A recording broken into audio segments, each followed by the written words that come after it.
Welcome to Fiction Audiobooks. If you enjoy the content, like and subscribing would be greatly appreciated.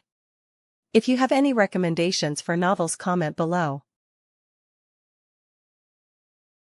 Please join my Patreon at https://www.patreon.com/fictionaudiobook.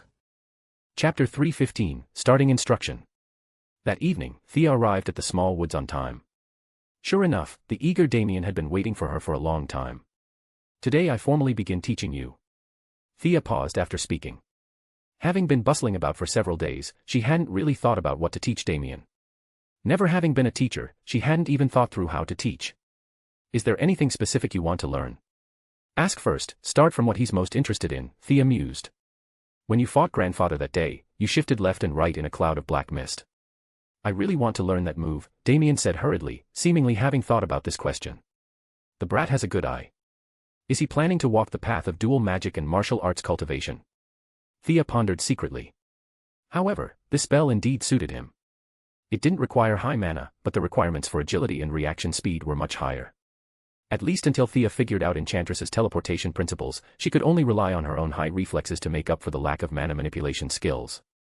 Of course. I'll handle the mana side. As for the martial arts part, Thea implied, you have a heap of martial arts masters at home, I don't need to teach this, right? Damien had dealt with her a few times and understood the woman's general mindset. She was afraid of trouble. Since there were plenty of people who could teach him martial arts, there was indeed no need to bother Thea. He nodded immediately, approving this teaching plan. Thea was happy. This saved a lot of trouble. I told you before that your attributes are darkness and earth, mostly dark with very little earth. You wouldn't be so narrow-minded as to think light is justice and dark is evil, right? Damien shook his head seriously. No. Not one of the 3 generations of his family had anything to do with light. It would be strange if he awakened a light attribute. The dark attribute is strong in concealment and infiltration. In terms of offense, it's inferior to the 4 major elements of earth, fire, water, and wind. But in modern society, before your mana accumulation reaches a certain level, technological weapons are superior to elemental magic. Damien nodded, seeming to understand and yet not quite. Thea continued. You are truly lucky. Your attribute is very suitable for today's social environment. Concealed and unpredictable, that is your future combat style. Hearing this, Damien was even happier. He never planned to be a knight, hacking hard with a long sword against others. Being able to secretly finish off an opponent suited his personality and family tradition. Thea guided him in releasing his own mana. Damien's dark attribute was slightly different from Thea's. Damien's possessed more aggression, while Thea's leaned more towards variability. It wasn't about which was superior, as long as they were used well, both could deal devastating damage to enemies. After a week of continuous teaching, Damien's base mana was worse than Thea's had been back then. After all, he was still young. Mana inside the body would surge explosively after puberty. This was why many children of magical families opened their bloodlines at a very young age. They didn't have Thea's opportunities to find amulets or demon swords to artificially boost their reserves. Their method was to open the bloodline when the child was small and wait for the mana explosion during puberty.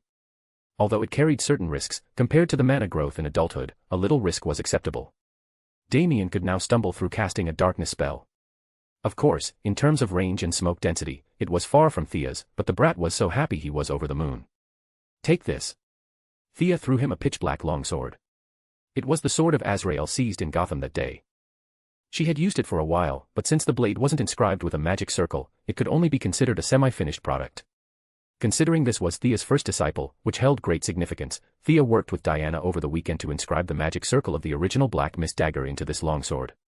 Diana would later participate in making Batman's Hellbat armor. Her sub-profession, in gaming terms, would be max-level enchanting and blacksmithing. In this era, materials were scarce, and divine artifacts couldn't be made, but copycatting a pattern to modify a longsword was no problem. This is. Little Damien took the sword. He found it a bit long for him to use now, but it would be just right when he grew up. He wasn't stupid, he asked anyway, disbelief in his eyes. A gift for you. The sword is very sharp, so don't cut yourself when swinging it. The blade is inscribed with a darkness spell array. It needs your own mana to guide it. Can be cast once a day. Thea spoke carelessly, as if she weren't giving away a magic weapon, but a wooden sword bought for $50 on the street. Damien's nose twitched a bit. He turned his small face away and whispered, "Thanks." Thea pretended not to hear. And so, 2 people who weren't good at expressing their feelings began their exclusive training sessions. Every 3 days, a theory class, every 5 days, a combat class. However, in less than half a month, Thea couldn't take it anymore. She dragged Damien to find Batman, who was currently pinning a criminal to the ground and beating him in Gotham. Seeing them walk out from the shadows, Batman was a bit puzzled. He grabbed the criminal's neck and slammed it hard against the ground. A severe concussion patient was freshly minted. Is something wrong? Batman, who showed no fear even facing Darkseid, felt butterflies in his stomach right now. Especially seeing Thea's unfriendly face and Damien's look of shame, a scene of a teacher bringing a naughty child to see the parent surged in his mind. This child of yours? Thea started with the tone of a young teacher exasperated by a mischievous student. His foundation is too poor. Mage is a profession that requires extensive general knowledge. It's not like your blue suit, red cape friend, where a bit of brute strength is enough. Did you guys teach him any general knowledge? Thea fired like a machine gun at Batman. She originally thought teaching would be relaxing, but after a week of theory classes, she discovered a huge problem. Damien's foundational knowledge was a mess. Yet, he was stubborn, pretending to understand when he didn't. When it came to practical application, Thea immediately knew she had wasted several nights. Hence, tonight's trip to Gotham. Batman wiped a non-existent bead of sweat from his forehead. As a super academic genius, he really didn't know what his son had learned. He thought Ra's al Ghul had taught him, while Ra's thought the biological father should teach him. Two giants of immense knowledge had raised an illiterate right under their noses. Batman's old face couldn't quite handle the embarrassment. I will try hard to learn, Damien said, but even he felt his confidence lacking. He stole glances at Thea and Batman, then lowered his head. This book. Just make sure he recognizes all the words inside. Bruce, my requirement isn't high, right? Thea handed a thin booklet to Batman. Chapter 316, ArrowVerse's Trouble. Batman didn't even look at what he was holding. The moment he heard it was just something as basic as literacy, he really didn't have the courage to refute it. Extremely ashamed, he nodded hurriedly. No problem, no problem. Leave it to me. I don't need Damien to be some all-round prodigy, but basic math, general science, and Latin, those he still needs to master. My standards have dropped again and again, I'm really not trying to make things difficult for you. Thea was still going on, so Batman quickly cut her off. Rest assured, I'll drill him hard these next few days. I'll definitely teach him. Guaranteed. It wasn't until Thea flew off that Batman finally let out a long breath. He took off his cowl, his face as dark as the bottom of a pot. He hesitated for 3 seconds before deciding to let Gotham's criminals live comfortably for a few days. He needed to go back and thoroughly assess his son's knowledge base. After casually testing him with a few questions, he immediately understood why Thea had been angry. This kid didn't just have a weak foundation, he had no foundation. This was way over the line. Although Damien was only a bit over 6 and not yet 7, at that age, Batman had already self-studied a great deal. Damien, on the other hand, looked extremely serious and shrewd, but in reality he was a pure illiterate. With all the knowledge he had crammed into his head, Batman couldn't tolerate this. He ordered Alfred to prepare a late-night snack. There would be no sleeping tonight, he absolutely had to force this kid to master the basics first. As for Thea's requirements, basic reading and writing, and knowing addition, subtraction, multiplication, and division, his son, the son of the magnificent Bruce Wayne, only knew addition and subtraction up to 10. He couldn't afford to lose face like that. Rummaging through boxes and cabinets, he finally found a textbook roughly at a junior high level and told Damien he had to understand it tonight, or else there'd be no sleep. Damien had inherited his competitive streak. He didn't hesitate at all, picking up the book and starting to read. Thea dumped the task of eradicating illiteracy onto Batman and returned to Star City alone. After several consecutive days of absorption, the Isis amulet finally shattered completely and turned into drifting ash. However, its destruction was worth it. Thea had absorbed over 30 years' worth of pure mana from the amulet. Combined with her original mana, she was now at a level of over 40 years but less than 50. There was still a gap compared to the day she went head-to-head with Horus, but at least she had regained the ability to protect herself. Over the weekend, she dragged Diana into another big spar. Her overall stats still couldn't beat Diana, but it was no longer such a struggle. The matter regarding STAR labs in Central City was still in the planning stages. In the original plot, Grodd would awaken and wreak havoc in the lab, drawing Reverse Flash's attention. To cover up Grodd's existence, Reverse Flash would break with the military. That incident was exactly what Thea was currently waiting for. Only by luring Reverse Flash away and dispersing the lab's attention could she slip into the secret room and get the artificial intelligence source code. While various matters were proceeding in an orderly fashion, Thea saw off a so-called famous architect in the reception room. Holding the blueprints the expert had left, she rubbed her temples. The land in Metropolis had already been bought. As for the design plan, several subordinates had unanimously recommended this designer who had just left. It was said he'd created many landmark buildings. This looks kind of ridiculous. Thea studied the architectural blueprint in her hand, a bit speechless. Is this logo trying to hypnotize people into recharging their accounts or something? The drawing was extremely complex. Thea wasn't Batman, she didn't understand architecture and didn't have that much miscellaneous knowledge. But she could still make out the external silhouette. Once built, the entire building would form a giant letter Q on the ground, representing the surname Queen. On its own, that wasn't such a big deal. The problem was that Metropolis already had another tower shaped like an L, Lex Luthor's corporate headquarters. One Q and one L. Barring any accidents, these would be the future landmark buildings of Metropolis. If she didn't want Q and used the first letter of her other surname, Merlin, M, that was something Thea didn't even want to picture. This wasn't McDonald's headquarters. Building a giant M would be truly inappropriate. She made a snap decision, Q Tower it was. Just as Thea had finished sorting out the group's various affairs and was ready to rest for a couple of days, trouble found her. Her assistant handed her a phone. Call from the Pentagon. What is it? The voice on the other end was none other than Superman's future father-in-law, General Lane. The old man didn't waste words, urgently demanding she come to the Department of Defense immediately. Flying over in broad daylight would have been inappropriate. Fortunately, the military helicopter arrived extremely fast. Almost as soon as she put down the phone, it was there. Several soldiers, clearly well-trained, didn't question her office attire at all, they just pulled her aboard and flew straight to the Department of Defense. The Department of Defense now had increasingly close ties with her new group. On average, she had to come here several times a month. Flashing her consultant ID, Thea entered the building smoothly. What's going on? Entering the conference room, Thea found the atmosphere extremely grim. Almost all the generals she'd met were present, and Amanda Waller of ArrowVerse was sitting in a corner as well.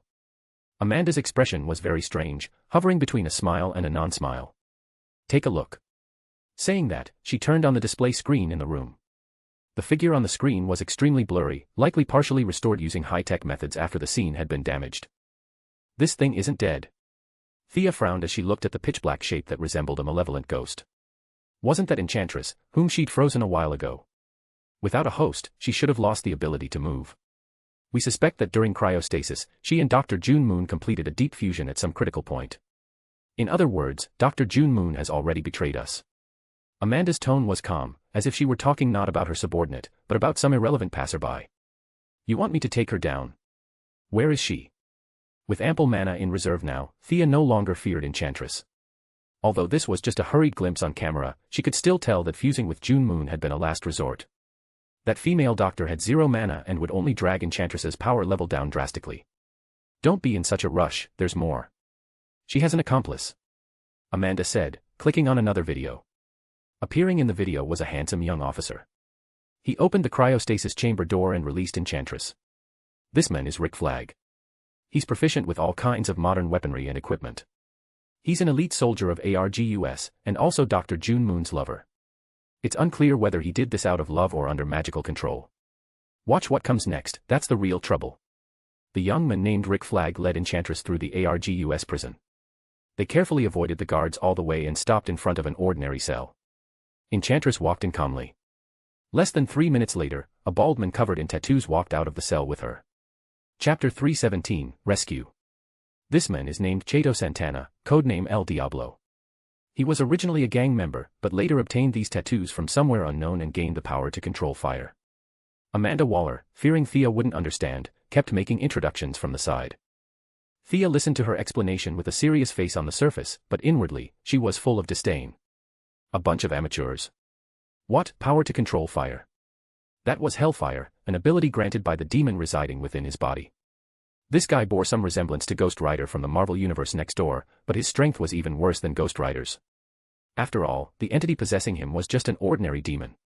Let alone this living host, even if that demon jumped out itself, Thea could take it down with just a bit of effort. Chato Santana. Thea murmured the name, holding back laughter. What a name. Can he transform into an Autobot or something? They released over a dozen felons detained by ArrowVerse. Among them, these two are the most dangerous. Not knowing Thea was letting her mind wander, Amanda adjusted the console. Over a dozen photos appeared on the screen, with 2 headshots being the largest. The one on the left is Killer Croc. You've met him before. I can only say he is even more brutal and aggressive than when you arrested him. The one on the right is George Digger Harkness, codename Captain Boomerang. He specializes in using various high-tech boomerangs. He is powerful and extremely cunning. Thea looked at her with some confusion, waiting for her to continue. Shouldn't these guys all be members of the Suicide Squad? Now it seems they've directly defected to the enemy side. But what does this have to do with me? I'm a consultant, not a hired thug. Can you deal with them? Please be honest with us. Amanda stayed silent. Instead, General Lane, who was standing beside her, spoke up. Thea couldn't help but calculate. Originally, Enchantress should have been the strongest, but having completely merged with that female doctor, her power should drop significantly barring any accidents. That El Diablo named Santana had strength comparable to the weakened Enchantress. Dealing with both of them simultaneously. She could take them down if she revealed her trump cards. It would just take a bit of effort. The remaining ordinary people wouldn't pose any trouble to her at all, so Thea simply ignored them. But being able to do it was one thing, saying it out loud to this bunch was another. Was she crazy to play the sucker and risk her neck for them? Pretending to hesitate, she asked, "What exactly do you need me to do? Calling me here in such a rush?" General Lane hesitated for a moment but decided to tell the truth. They kidnapped the Secretary of Defense, and then used the Secretary's life as leverage to capture the leader of ARGUS, Steve Trevor. Unlucky Steve Trevor. Thea glanced thoughtfully at the dark-skinned Amanda. No wonder this woman had a smile in the corners of her eyes despite such a major incident occurring. If not for the inappropriate situation, she probably would have gathered her subordinates for a celebration party. The Secretary knows many top secrets. If they are leaked, the consequences will be. General Lane looked a bit panicked. This old guy was stubborn as a rock, but generally speaking, he was still very patriotic. "General, pardon my bluntness. She calls herself Enchantress, that alone should tell you what we're dealing with.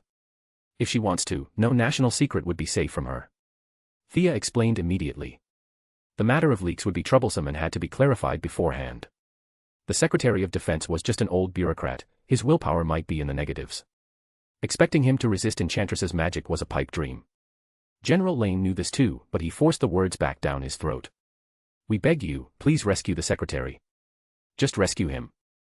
Thea felt General Lane was hinting that if things couldn't be done, just let the Secretary die, but the idea was too explosive to say out loud, even for someone as hard-nosed as him. "Yes, rescue him. Rescue the Secretary first," Amanda emphasized specifically. The subtext was, it doesn't matter if you can't save Steve Trevor. "Where are they? Has satellite monitoring picked them up?" Thea asked. "Report, ma'am. Satellite shows they are approaching Midway City, less than 30 miles from the northeast corner of the city." A non-commissioned officer controlling the satellite didn't recognize Thea's rank, but seeing her imposing manner, he knew she wasn't an ordinary person and vaguely settled on the honorific "ma'am." "Wait here." Thea greeted the few people in the room, and without waiting for their response, went outside. Avoiding the satellite surveillance orbits, she flew directly into the sky, using the Eye of Horus to look into the distance. Midway City was also one of the major U.S. cities in this world, similar in scale to Star City and Central City. In her impression, it was the territory of Hawkman and Hawkgirl. But at this point in time, Thea hadn't found any traces of those two dumb birds. Whether it was because the time hadn't come and they hadn't awakened their memories, or because Horus had fallen and the timeline was disordered so these two didn't exist at all, Thea didn't know. This city wasn't far from Star City. The previous urban railway project also had their participation, and Thea had visited a few times. Finding the direction, she focused her gaze. The Eye of Horus quickly collected massive amounts of information. Thea filtered them one by one, and 3 minutes later, she found Enchantress's group. The opposing numbers were significant. Not just the dozen or so criminals, Thea also saw many fully armed soldiers holding firearms. Barring any accidents, these were Rick Flag's subordinates. In modern times, blind loyalty is rare. There was no way they were openly committing treason just for their commander. Most likely, these people were brainwashed. Over 30 people were sitting in 2 trucks. Most of them stared ahead with blank expressions. The esteemed Mr. Secretary was trussed up like a turkey and thrown onto the rear truck. Enchantress was concentrating on reading his memories. Seeming to sense Thea's prying gaze, she stopped her movements and looked around nervously, but found nothing. Thea acted suddenly while she was relaxed. The Yellow Lantern ring had brought her a lot of knowledge regarding space. Although it leaned towards the physical aspect, all roads lead to Rome, it still held great reference value. After her mana became sufficient, Thea had already begun researching teleportation spells and now had some small achievements. Opening a light blue portal beside the Secretary of Defense, Thea reached a hand out from behind the portal, grabbed him, and pulled him directly through. Enchantress's attainment in spatial magic wasn't low either, but having fused with June Moon, her own strength was severely damaged. She wavered for a moment, fearing an ambush, and ultimately abandoned the idea of pursuing. "I've rescued our Mr. Secretary." The people in the conference room were dumbfounded seeing her drag the elderly secretary back in less than 3 minutes total. Fortunately, there was never a shortage of bootlickers in this world. A few sharp-eyed ones hurriedly surrounded the Secretary of Defense to ask after his well-being, creating a bustling and lively scene. Chapter 318, Negotiating Terms. The traumatized Secretary of Defense took a long time to catch his breath. The feeling of being dragged through the portal was awful, like a can of sardines being crammed into an even smaller box, already crushed yet still being shoved harder from behind. If someone had interviewed the Secretary about his feelings at that moment, he would have definitely said, "I want to die." Until Thea dragged him into the conference room, his mind had been completely blank, never recovering from start to finish. Now, seeing several of his former lackeys chattering endlessly in his ear, he finally recovered from his dazed state. Looking at the familiar environment before him, he almost cried. Somehow, this old fossil actually came back. General Lane pushed a few bootlickers aside. With his status, he didn't fear the Secretary of Defense. He instructed his subordinates to check if the Secretary was the real deal. A large group of people busied themselves checking pupils and blood, along with a barrage of password inquiries.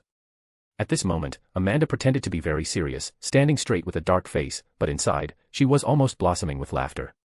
If those criminals killed Steve Trevor in a fit of rage, that would be simply wonderful. Although these people had destroyed her Task Force X plan, compared to Steve's life, that was nothing. Criminals were everywhere on the streets. With some exchange of benefits and moral binding, she could always use superheroes to catch a few more back.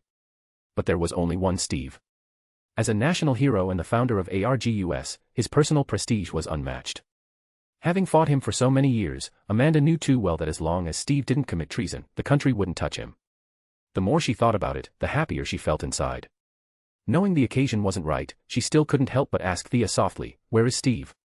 "Don't know, didn't see him." Thea truly hadn't seen him. There were only 2 trucks, most likely he was held in the front one. She just grabbed the person and left. In her mind, she didn't even consider Steve someone worth noting. Amanda was very satisfied with this answer. She looked down at her feet, afraid her joy would be discovered by Thea or anyone else. A bunch of officials crowded around, asking the Secretary of Defense if he had leaked any secrets. Thea felt he had most likely leaked quite a bit, but what did that have to do with her? She stood up, ready to leave. "Miss Queen, don't go yet. Please, you must stay a while longer." Seeing her about to leave, General Lane hurriedly stopped her. "I have other matters to attend to. No matter what it is, we'll help you solve it." Thea stared at the old general with a half-smile. "At 2 p.m., Lois Lane from the Daily Planet is supposed to interview me exclusively. You see." Old General Lane almost choked on his breath. He was also very helpless regarding his daughter, who had 100 times his courage.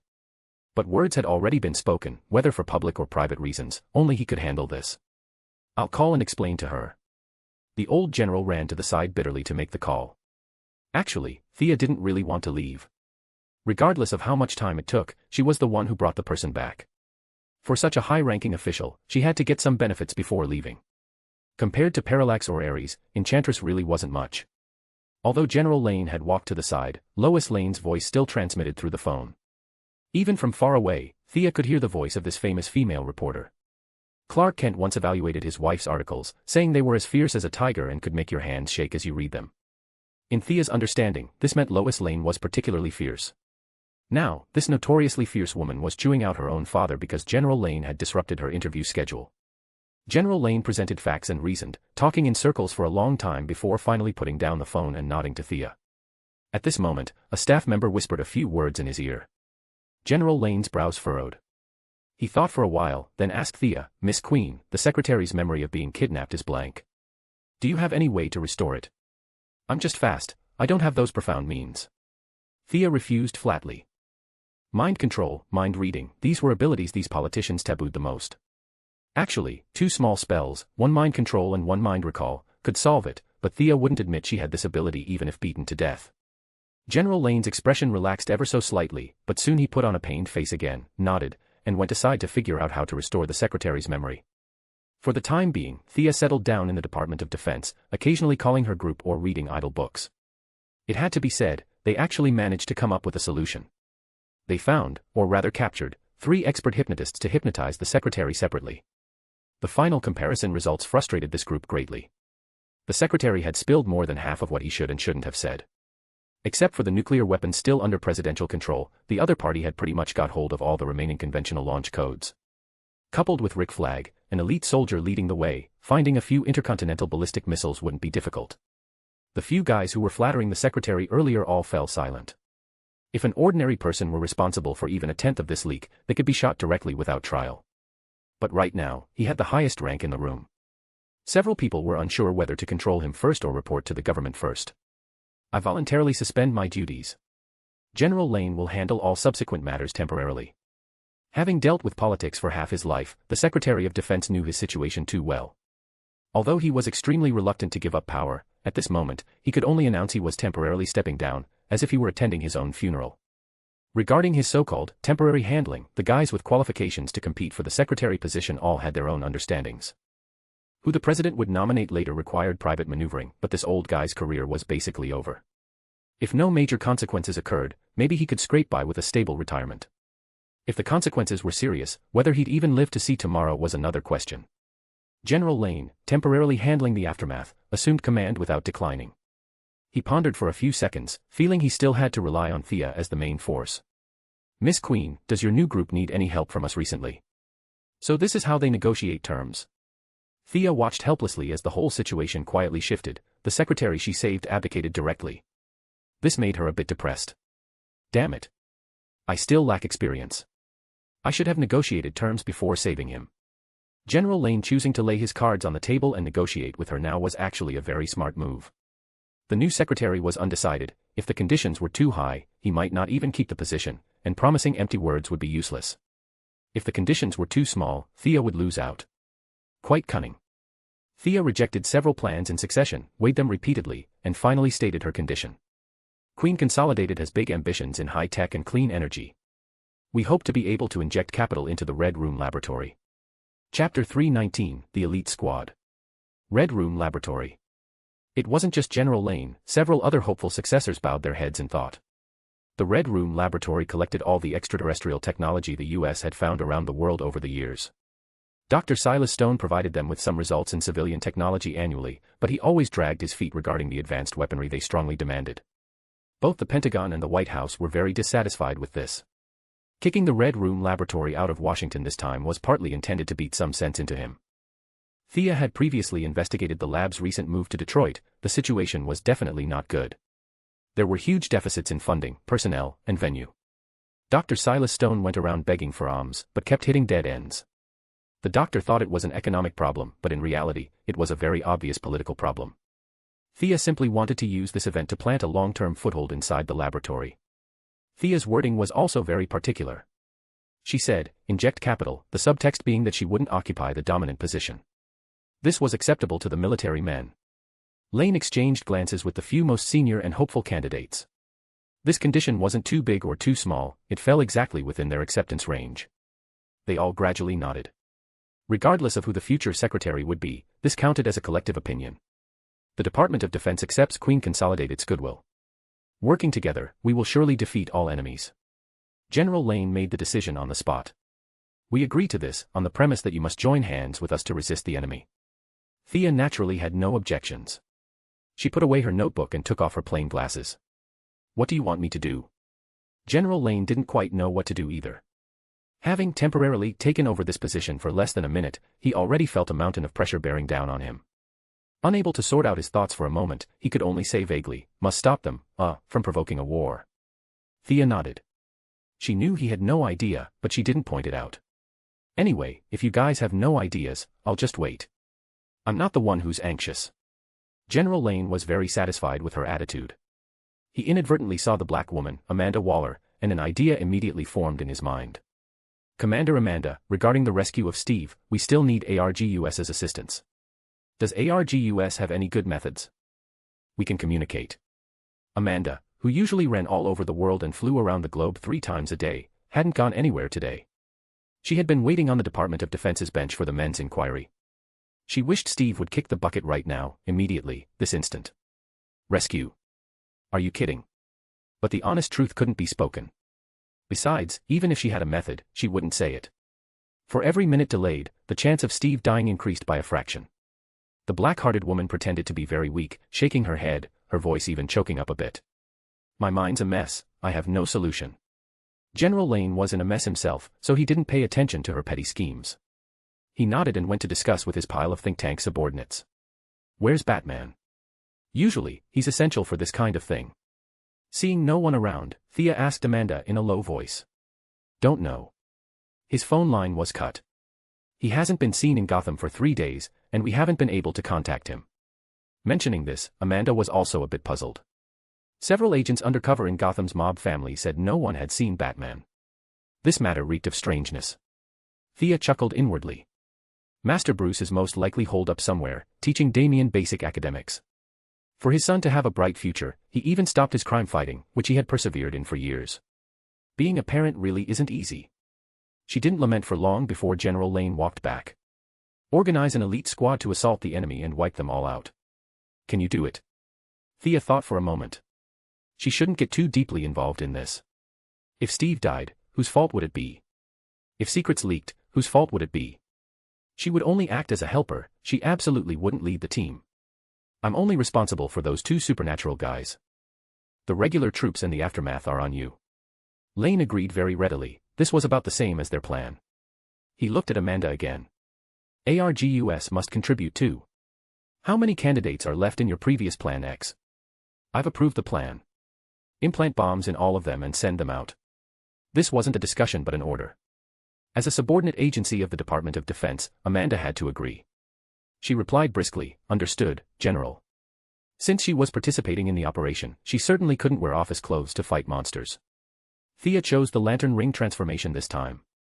The yellow lantern ring didn't conflict with magic spells. Wrapped in a long cape, she looked quite like an elegant mage. The various parties acted very quickly. Thea only waited for half an hour before meeting her teammates. It had to be said, the world was really small. There were 2 acquaintances inside, and the other 2 were also faces she remembered. The most attention-grabbing one was a tall man, fully 1.9 meters in height. His physique was burly, like a wall. Even standing calmly, one could feel his chilling killing intent.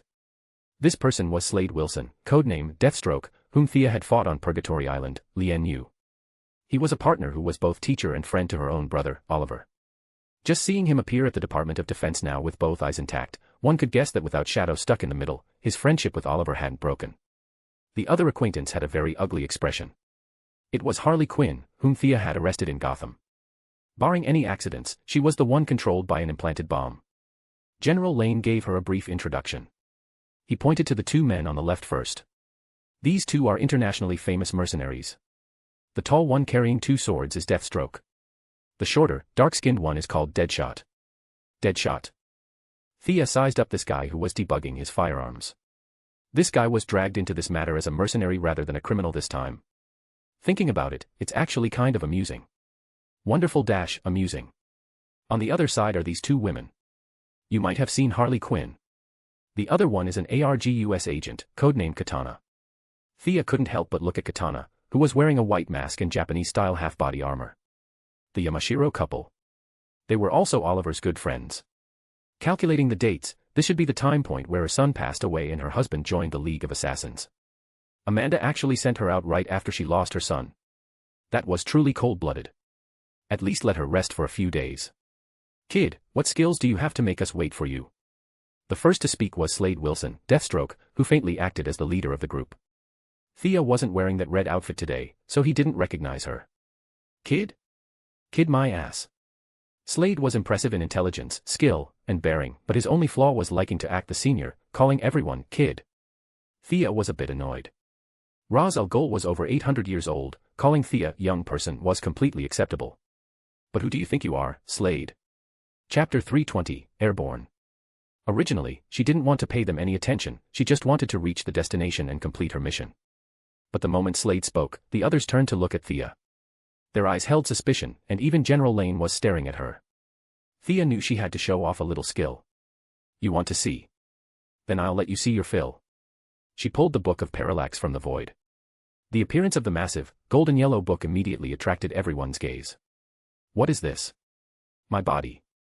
Few could face their inner fears without their expressions changing. People like Sinestro and Batman had undergone rounds of psychological conditioning, they knew exactly what they feared and had gone through a long mental journey to finally conquer fear. It wasn't that Thea looked down on the people in front of her, but they were simply miles away from that realm. In the original timeline, Lyssa Drac, the keeper of the Book of Parallax, had a very flashy quote, which Thea quoted here. She put away the Book of Parallax and stated loudly, "I know fear better than anyone." Although the book was only taken out for a flash before being put away, everyone was in terrible shape. Huh. Thea's gaze was involuntarily drawn to Harley Quinn. Not because of her looks, of course, but because this girl actually managed to resist the assault of fear itself. Although her legs were knocking together, she barely managed to remain standing. Keep in mind that beside her, Slade, built like a bear, was gritting his teeth, veins popping all over his body, kneeling on one knee. Is it because of her madness? That was the only answer Thea could think of. If Harley Quinn could resist, did that mean the Joker was immune to fear? Aside from Harley and Slade, everyone else was face down on the ground. The most miserable among them was Katana, who had just lost her son. Her mask had fallen off, and her rather delicate face was covered in snot and tears. She looked like she was in agony. As a fellow woman, Thea felt some sympathy for her. Knowing her area of effect spell had accidentally caught an ally in the crossfire, she felt a bit apologetic. She raised her hand and released an enhanced version of Resist Fear over a wide area. Magic was just that unscientific. The group stood up one after another depending on their condition. The one in the best state turned out to be Slade. The guy was muttering under his breath, "Metahumans, metahumans again. I hate these damn metahumans." Ignoring his grumbling, Thea's gaze was drawn to Harley Quinn again. Her Resist Fear spell had no effect on her. She was exactly the same as before. Is she really that formidable? Such high magic resistance. No debuffs, no buffs, nothing sticks. Indeed, the world of the mentally ill is full of unknowns. Baka. I'm going to kill you. Katana climbed up from the ground, ignoring her mask. She drew her sword and slashed at Thea. Thea felt guilty, but that didn't mean she would stand there and take a beating. The distance between them closed visibly. She pressed her left hand against the empty air, using mana to compress and oscillate the atmosphere. The others only heard a muffled sound. From 5 or 6 meters away, they saw Thea wave her left hand lightly, sending Katana, sword and all, flying backward. I didn't mean to. My apologies. Thea softened her tone slightly. Whether Katana forgave her or not was none of her business. Katana looked like she was knocked back several meters, but there wasn't much actual force behind it. She stood up quickly. Hearing Thea's apology, she was still very unhappy inside, but she couldn't beat her. She could only fall back on the time-honored tradition of her ancestors, put on the mask and endure. You all should depart immediately. Amanda will be in charge of command en route. General Lane, who seemingly saw some terrifying vision himself, gave a few standard remarks and waved for them to set off. Sitting on the military transport plane, Amanda, dressed in military fatigues, began to brief them on the operation. The most powerful enemies are Enchantress and El Diablo. These two will be handled by Yellow Lantern. Amanda laid out the enemy situation. Yellow Lantern was a name Thea had casually picked. The remaining 3 are Rick Flag, Captain Boomerang, and Killer Croc. Speaking of Rick Flag, Amanda felt it was a pity. Such a good subordinate, tactically brilliant, mentally flexible. Regardless of whether he was bewitched by Enchantress's magic, the order from the higher-ups was simple: eliminate them all. She knew she didn't have the leverage to overrule them. She wanted to plead for leniency several times, but held back the words. In the eyes of the brass, the life or death of a grunt wasn't worth their time discussing. Amanda emphasized her tone, seeming to speak to herself as well: kill all of them. Leave no survivors. Their abilities are as follows. Thea was too lazy to listen to this nonsense. Those small fry were just a matter of a single spell for her. If she drew their attention beforehand, taking out the Book of Parallax could even wipe them out instantly. She needed to steady herself and focus to deal with Enchantress, who had regained her body. The military transport plane was fast. Amanda took a call, then spoke anxiously to the group. The enemy has occupied the city square and is emitting a high-power military EMP. The transport plane can't get close. The citizens are in extreme panic. You must start the operation immediately. Operation start. Jump now and engage. The group began grabbing parachute packs. Acting with them were over a dozen ARGUS agents, all fully armed. Except for Harley Quinn, who kept laughing, the rest were a bit nervous. I'll go down first and wait for you, Thea said indifferently. With that, she floated out of the cabin lightly. Her yellow figure turned into a meteor, descending toward the ground. Damn metahumans. Slade, built like a grizzly bear, was exceptionally annoyed. Without greeting the others, he strapped on his parachute pack and jumped down first. The enemy's EMP disrupted Amanda's assault plan, forcing the squad to enter the city scattered. Needless to say, this was definitely a method devised by Rick Flag, who was familiar with ArrowVerse combat styles. Her favorite subordinate had likely walked this path because of Dr. June Moon. Amanda no longer believed her subordinate could turn back, being killed might be his only choice. Leaving Amanda to fret uselessly on the outskirts, Thea landed alone at the edge of the city. Originally, she wanted to wait for her teammates to group up before charging, but seeing them scattered all over the place during the jump, she abandoned the idea and walked slowly into the city alone. "Kid, you really aren't in a hurry, are you?" A deep, low voice sounded in her ear. Slade was there, wearing his signature combat suit and the two-toned red and black mask. He carried dual swords on his back and an arsenal of weapons strapped to his body, daggers hidden in his wrists, a pistol strapped to his leg, and a pouch at his waist bulging, likely with grenades. Slade's landing point wasn't far from Thea's. He had procured a motorcycle in a corner of the city and only caught up after seeing Thea from afar. "If you call me kid again, I'll kill you." "Believe it." Thea said terrifying words with a beaming smile. Chapter 321, Vision for the Future. Slade was wearing a mask, so his expression couldn't be seen. He knew her words were mostly joking, but there was a serious element to them. He nodded immediately, abandoned the motorcycle, and followed her slowly toward the city center.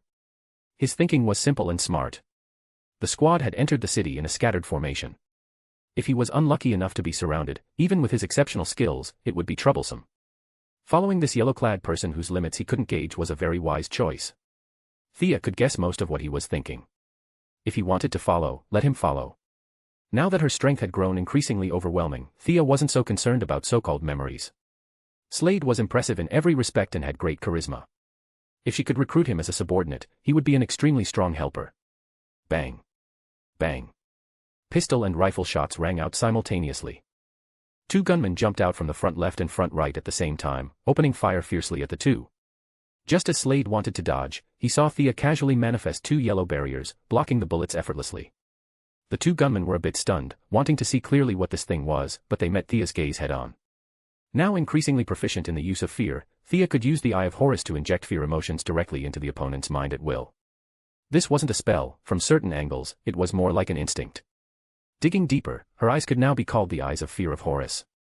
The two gunmen collapsed directly to the ground. Slade showed no mercy, leaping forward and finishing them off easily with one slash each. "Your ability is truly strange. Anyone who sees you is affected?" Slade asked, harboring unknown thoughts. "They, and even you, aren't really seeing me, just the fear inside their own hearts." These words sounded very pretentious, but Slade's worldview was very solid.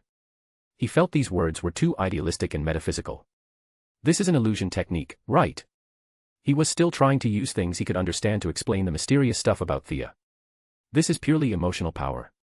Illusion techniques are relatively more grandiose, this is not an illusion.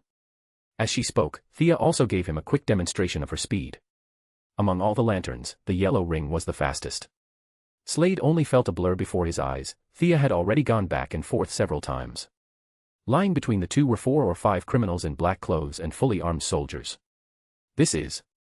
Did that take even 2 seconds? Slade sized up the people carefully. Indeed, they were all enemies ArrowVerse wanted to eliminate, identical to the 2 he had just chopped down.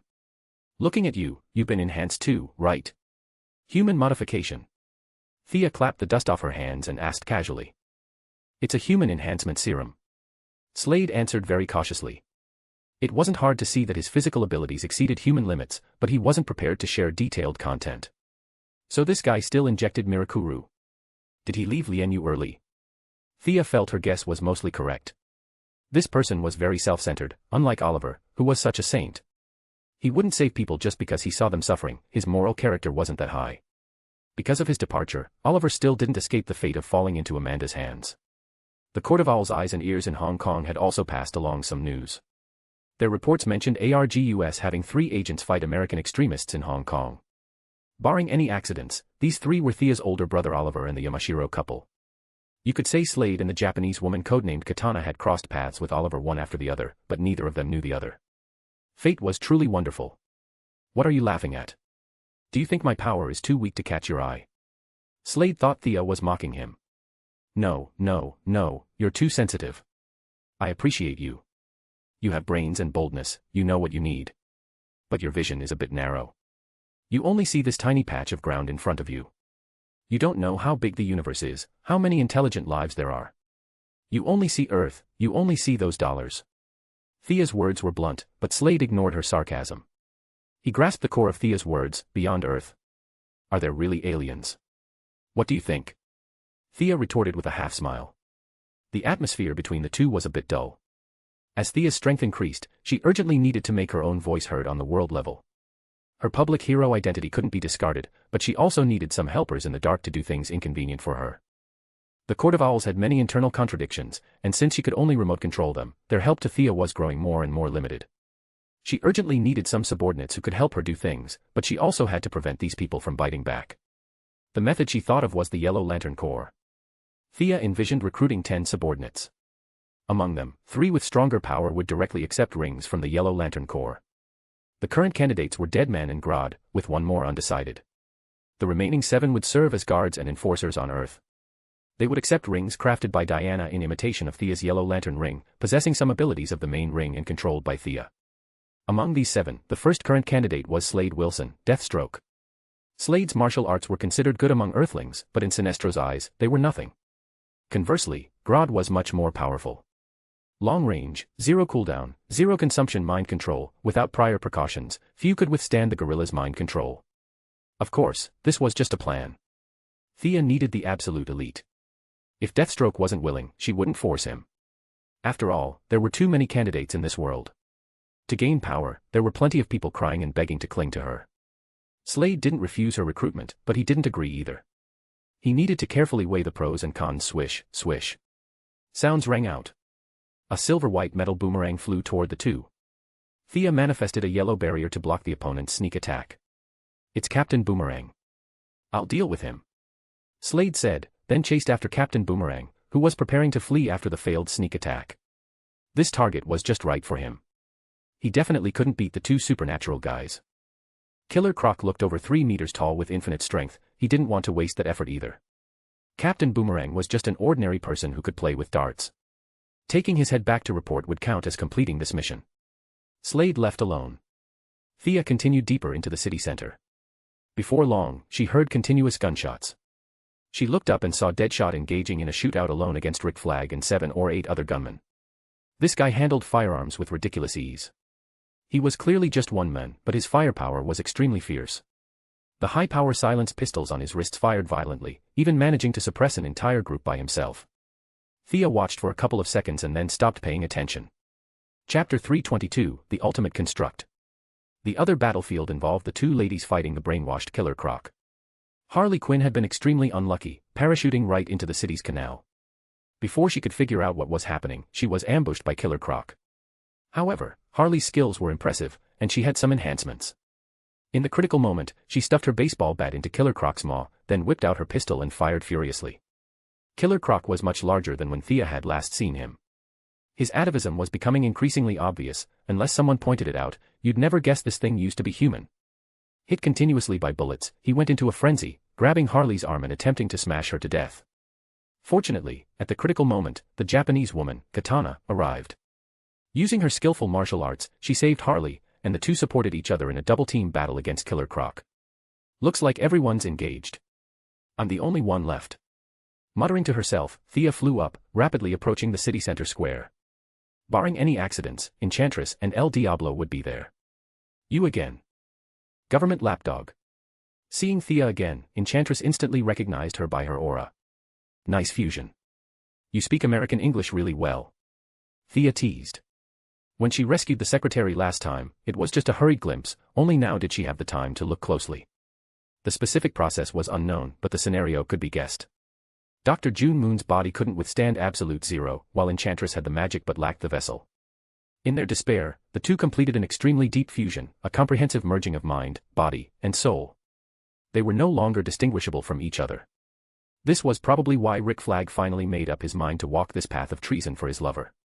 It could be said that the original Dr. June Moon and Enchantress no longer existed. Standing before Thea now was a new enemy with Enchantress as the dominant personality. Regaining a body, Enchantress's spellcasting ability finally recovered. Moreover, with a body, she could continuously draw new mana from the surroundings, unlike before where every bit used was lost. However, in everything, there is give and take. In the haste to prevent Dr. June Moon's body from freezing to death, Enchantress had to cut away more than half the mana that wasn't compatible with June Moon's body. Her current strength wasn't even 50% of her prime. Laugh while you can. You won't be laughing in a moment. Enchantress stared viciously at Thea, then turned her head to continue her spell casting. What is this guy doing? Thea took a closer look. Piled in front of Enchantress were thousands of comatose citizens, visually estimated to be at least 10,000. She was chanting in a language Thea didn't understand. Translucent tentacles constantly extended into the citizens' bodies, bringing large amounts of blood back into Enchantress's body. Seems like a spell to improve bloodline potential. Thea really hadn't seen this spell before, but she could see the principle. It was similar to the process she used to help Damien purify his blood for mana extraction that day. Except Enchantress didn't want to extract mana, she wanted to improve the body's mana affinity. Through massive blood infusion and purification, she was artificially improving Dr. June Moon's physical constitution, which originally had absolutely zero magical affinity, creating a magical physique through bloody means. Going through such trouble, it must be hard on her. Thea felt a tiny bit of sympathy, but she still had to fight. She drew her freeze gun and pulled the trigger at Enchantress. If it were a righteous hero, they might shout some nonsense like, "Drop your weapon and surrender," but Thea didn't have that bad habit. The coolant and ultra-low temperature reactor operated rapidly, spraying out a large cloud of freezing gas. "Stop her!" Enchantress shouted at El Diablo, Chato Santana, whose body was covered in tattoos. It was clear Chato Santana hadn't been brainwashed by her. His eyes were full of helplessness, but he still stepped forward. Fire erupted from his hands, blocking Thea's freezing gas. His pitch-black flames were indeed impressive. For a moment, they were deadlocked with the freezing gas. "I don't want to be enemies with you. I just want to see my family again." Although the fire and freezing gas were evenly matched, Thea was using a technological weapon. She herself consumed nothing. Chato Santana was using his own energy. Every bit of energy had to cycle through his body. In less than a minute, his flame temperature wasn't as scorching as before. "Stop resisting. We will help you. This guy is harming innocent citizens, can't you see that?" Thea didn't know what conditions Enchantress had offered him, but she tried to pull him back to her side. This. Chato Santana wasn't blind. Apart from being slightly cleaner, the whole setup around Enchantress wasn't much different from the blood sacrifices you see in movies.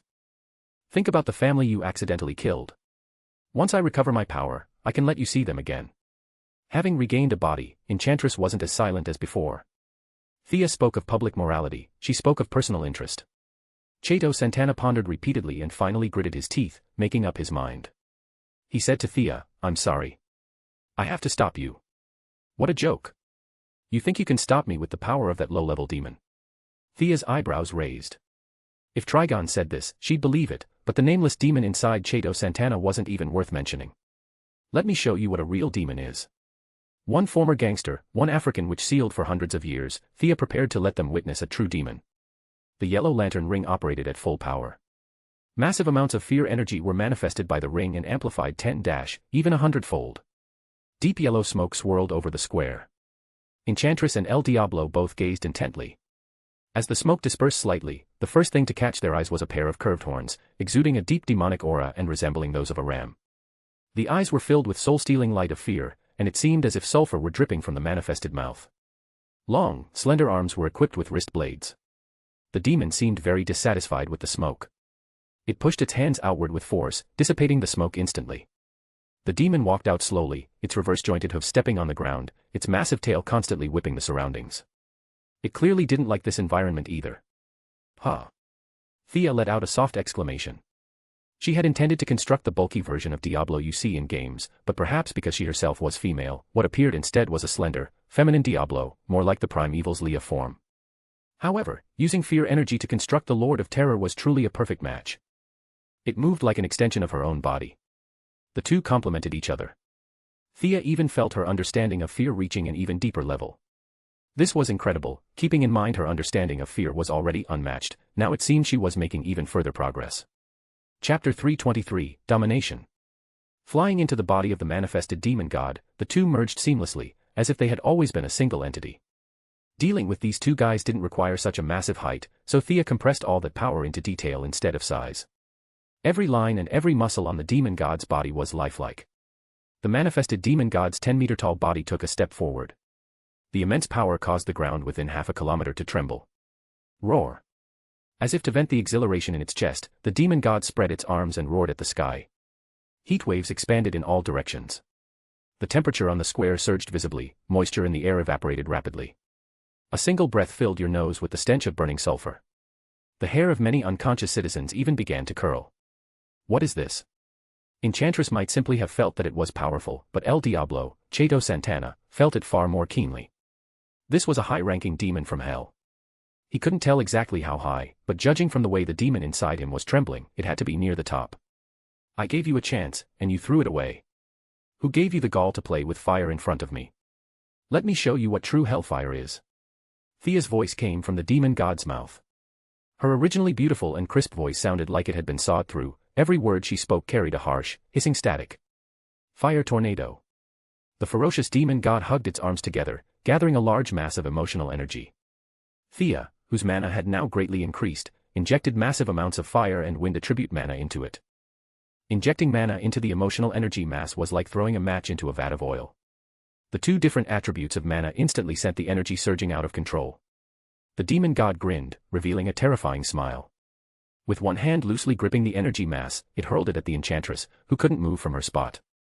Seeming to want to intimidate them, Thea didn't throw it very fast. Upon contacting debris, the energy mass expanded violently and began to rotate at high speed. Debris on the square was sucked into the center of the vortex one after another, which in turn accelerated the formation of the fire tornado. In less than 3 seconds, a fiery red tornado, 100 meters high and over 10 meters in diameter, had formed. As debris increased, the centrifugal force became greater and greater. The tornado's diameter grew to 20 meters, then 30 meters, expanding as if there were no end. It pounced toward the two. Quick, stop her. Attack her quickly. Enchantress was becoming incoherent, her meaning garbled. Perhaps she didn't know what to do either. The former gang member, Cheto Santana, was much calmer than her. Secretly despising this relic of an African witch, he suppressed the demon inside his body that wanted to flee. Fire erupted from his eyes and mouth simultaneously. With a loud shout, he revealed a flame demon form over 3 meters tall. The demon clenched its fists and planted himself in front of Enchantress, as if he meant to tank the fire tornado by sheer strength.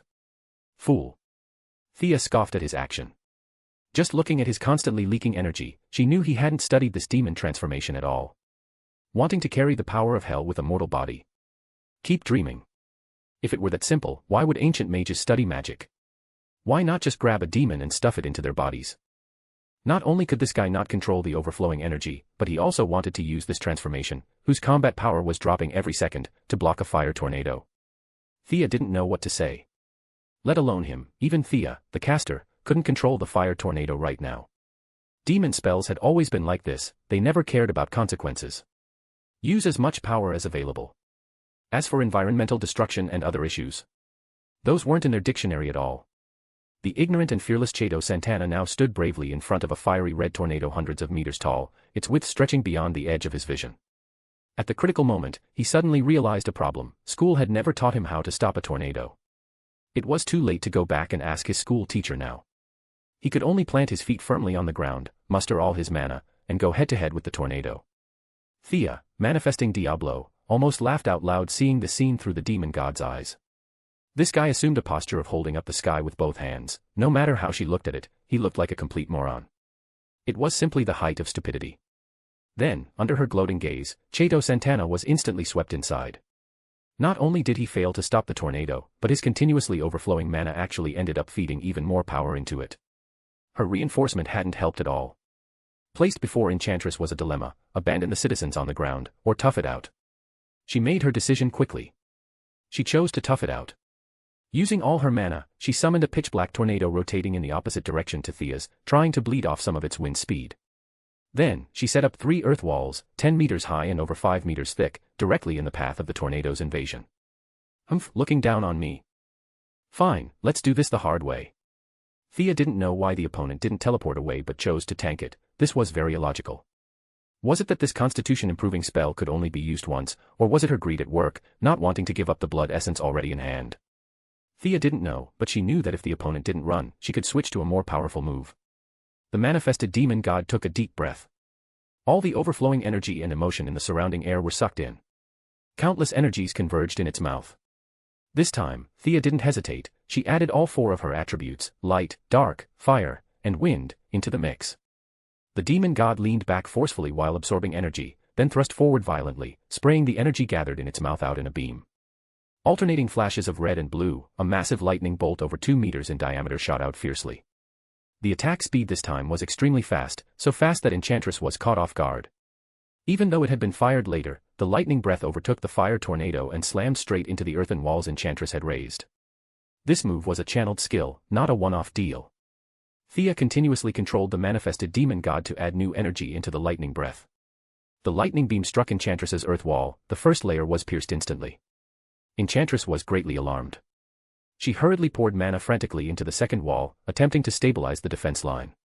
But Thea's total mana was stronger than hers, and she had the manifested demon god for control. One was focused, concentrated fire, the other was a broad, spread-out defense. It wasn't hard to see which would win. The second earth wall lasted less than 10 seconds before being pierced again. Enchantress didn't have time to be surprised because Thea suddenly exerted force again, attempting to take her down in one blow. "I'll hold it, you shore up the defenses." Chato Santana roared, still tumbling in the sky. Enchantress's reverse tornado had produced some effect, at least the suction had weakened considerably. Chato had used every ounce of his strength to finally break free. Since they were in the same boat, he saw Enchantress couldn't hold it and could only brace himself to take Thea's lightning breath head-on. Chapter 324, Suppression. Facing the red and blue lightning beam unleashed by the manifested demon god, Chato didn't know if he could withstand it. However, this man had a virtue, or perhaps a flaw, which was stubbornness. As long as he believed something was right, he would do it without regard for anyone or anything. It had been like that when he surrendered to ArrowVerse back then, and it was like that now as he stood his ground to block Thea's lightning. With his demonic power draining every second, he felt exhausted. He knew he only had the strength for this one strike. Clenching his fists and bending his knees, he mobilized all the hellfire in his body and charged straight at the lightning beam. Bang! A loud noise erupted. Calling it an egg hitting a rock would be a little unfair. Chato actually held it off for a little over a second. His hellfire merely delayed the speed of the lightning beam slightly. Afterwards, only his physical body was left to face the lightning breath directly. His palms and wrists were instantly vaporized by the massive energy beam. Perhaps sensing the mortal crisis, the demon inside him controlled his body to twist at a slight angle, saving his little life. However, his right arm and shoulder were sheared off completely, leaving not even a scrap behind. Chato Santana didn't say a single heroic word, he went directly into a comatose state. The demon inside him was severely injured and forced into hibernation.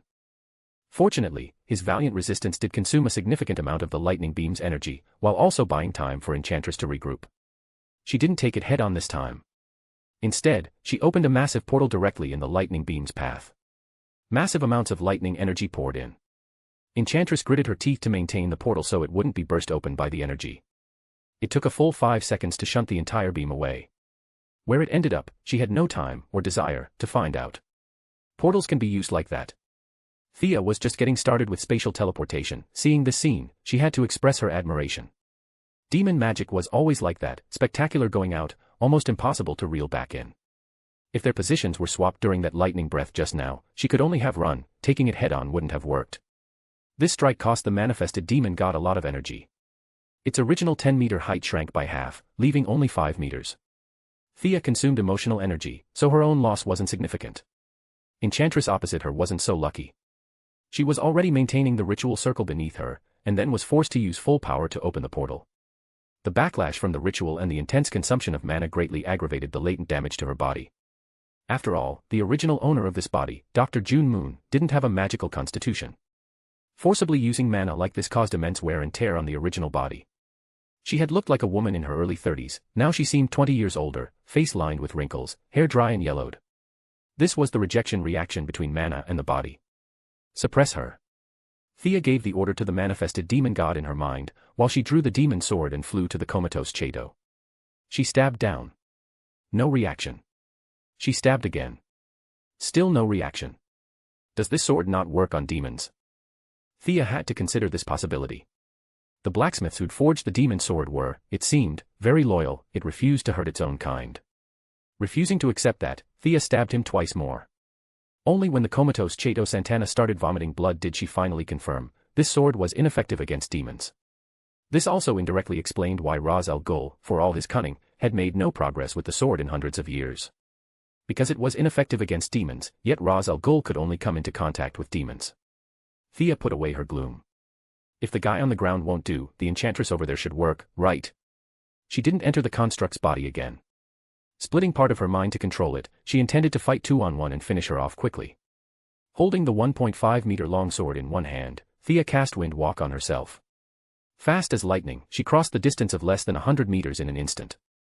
Gripping the sword with both hands, she chopped down at her neck. Enchantress constantly summoned shadow creatures, attempting to hinder the manifested demon god's steps.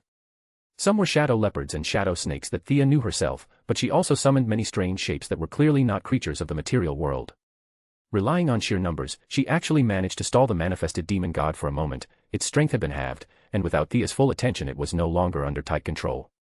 But facing the rapidly charging Thea, she didn't dare to be negligent. She summoned 2 long knives from the void to block the demon sword. Ever since fighting Ras al Ghul, Thea had also realized the power of dual-weapon combat. Her personality was naturally aggressive, so the sword and shield combo didn't suit her. Switching to holding the sword in one hand, she took out the freeze gun from her spatial ring with her left hand and sprayed a burst at Enchantress. WTF. Enchantress was too familiar with this gun. It could be said that without this gun, she could have hidden inside June Moon's body for several more years, not needing to jump out and court death so hurriedly like now. She hated this gun to death. But hate was just hate. Shouting a war cry and having mana explode to kill the enemy was a privilege of protagonists. She didn't have that capability. Facing the surging freezing gas, she could use mana to resist for a while, but what about after?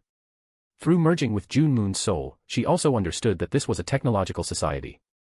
June Moon was an archaeology PhD. She hadn't seen a freeze gun, but she understood that this kind of weapon consumed the firearm's energy source.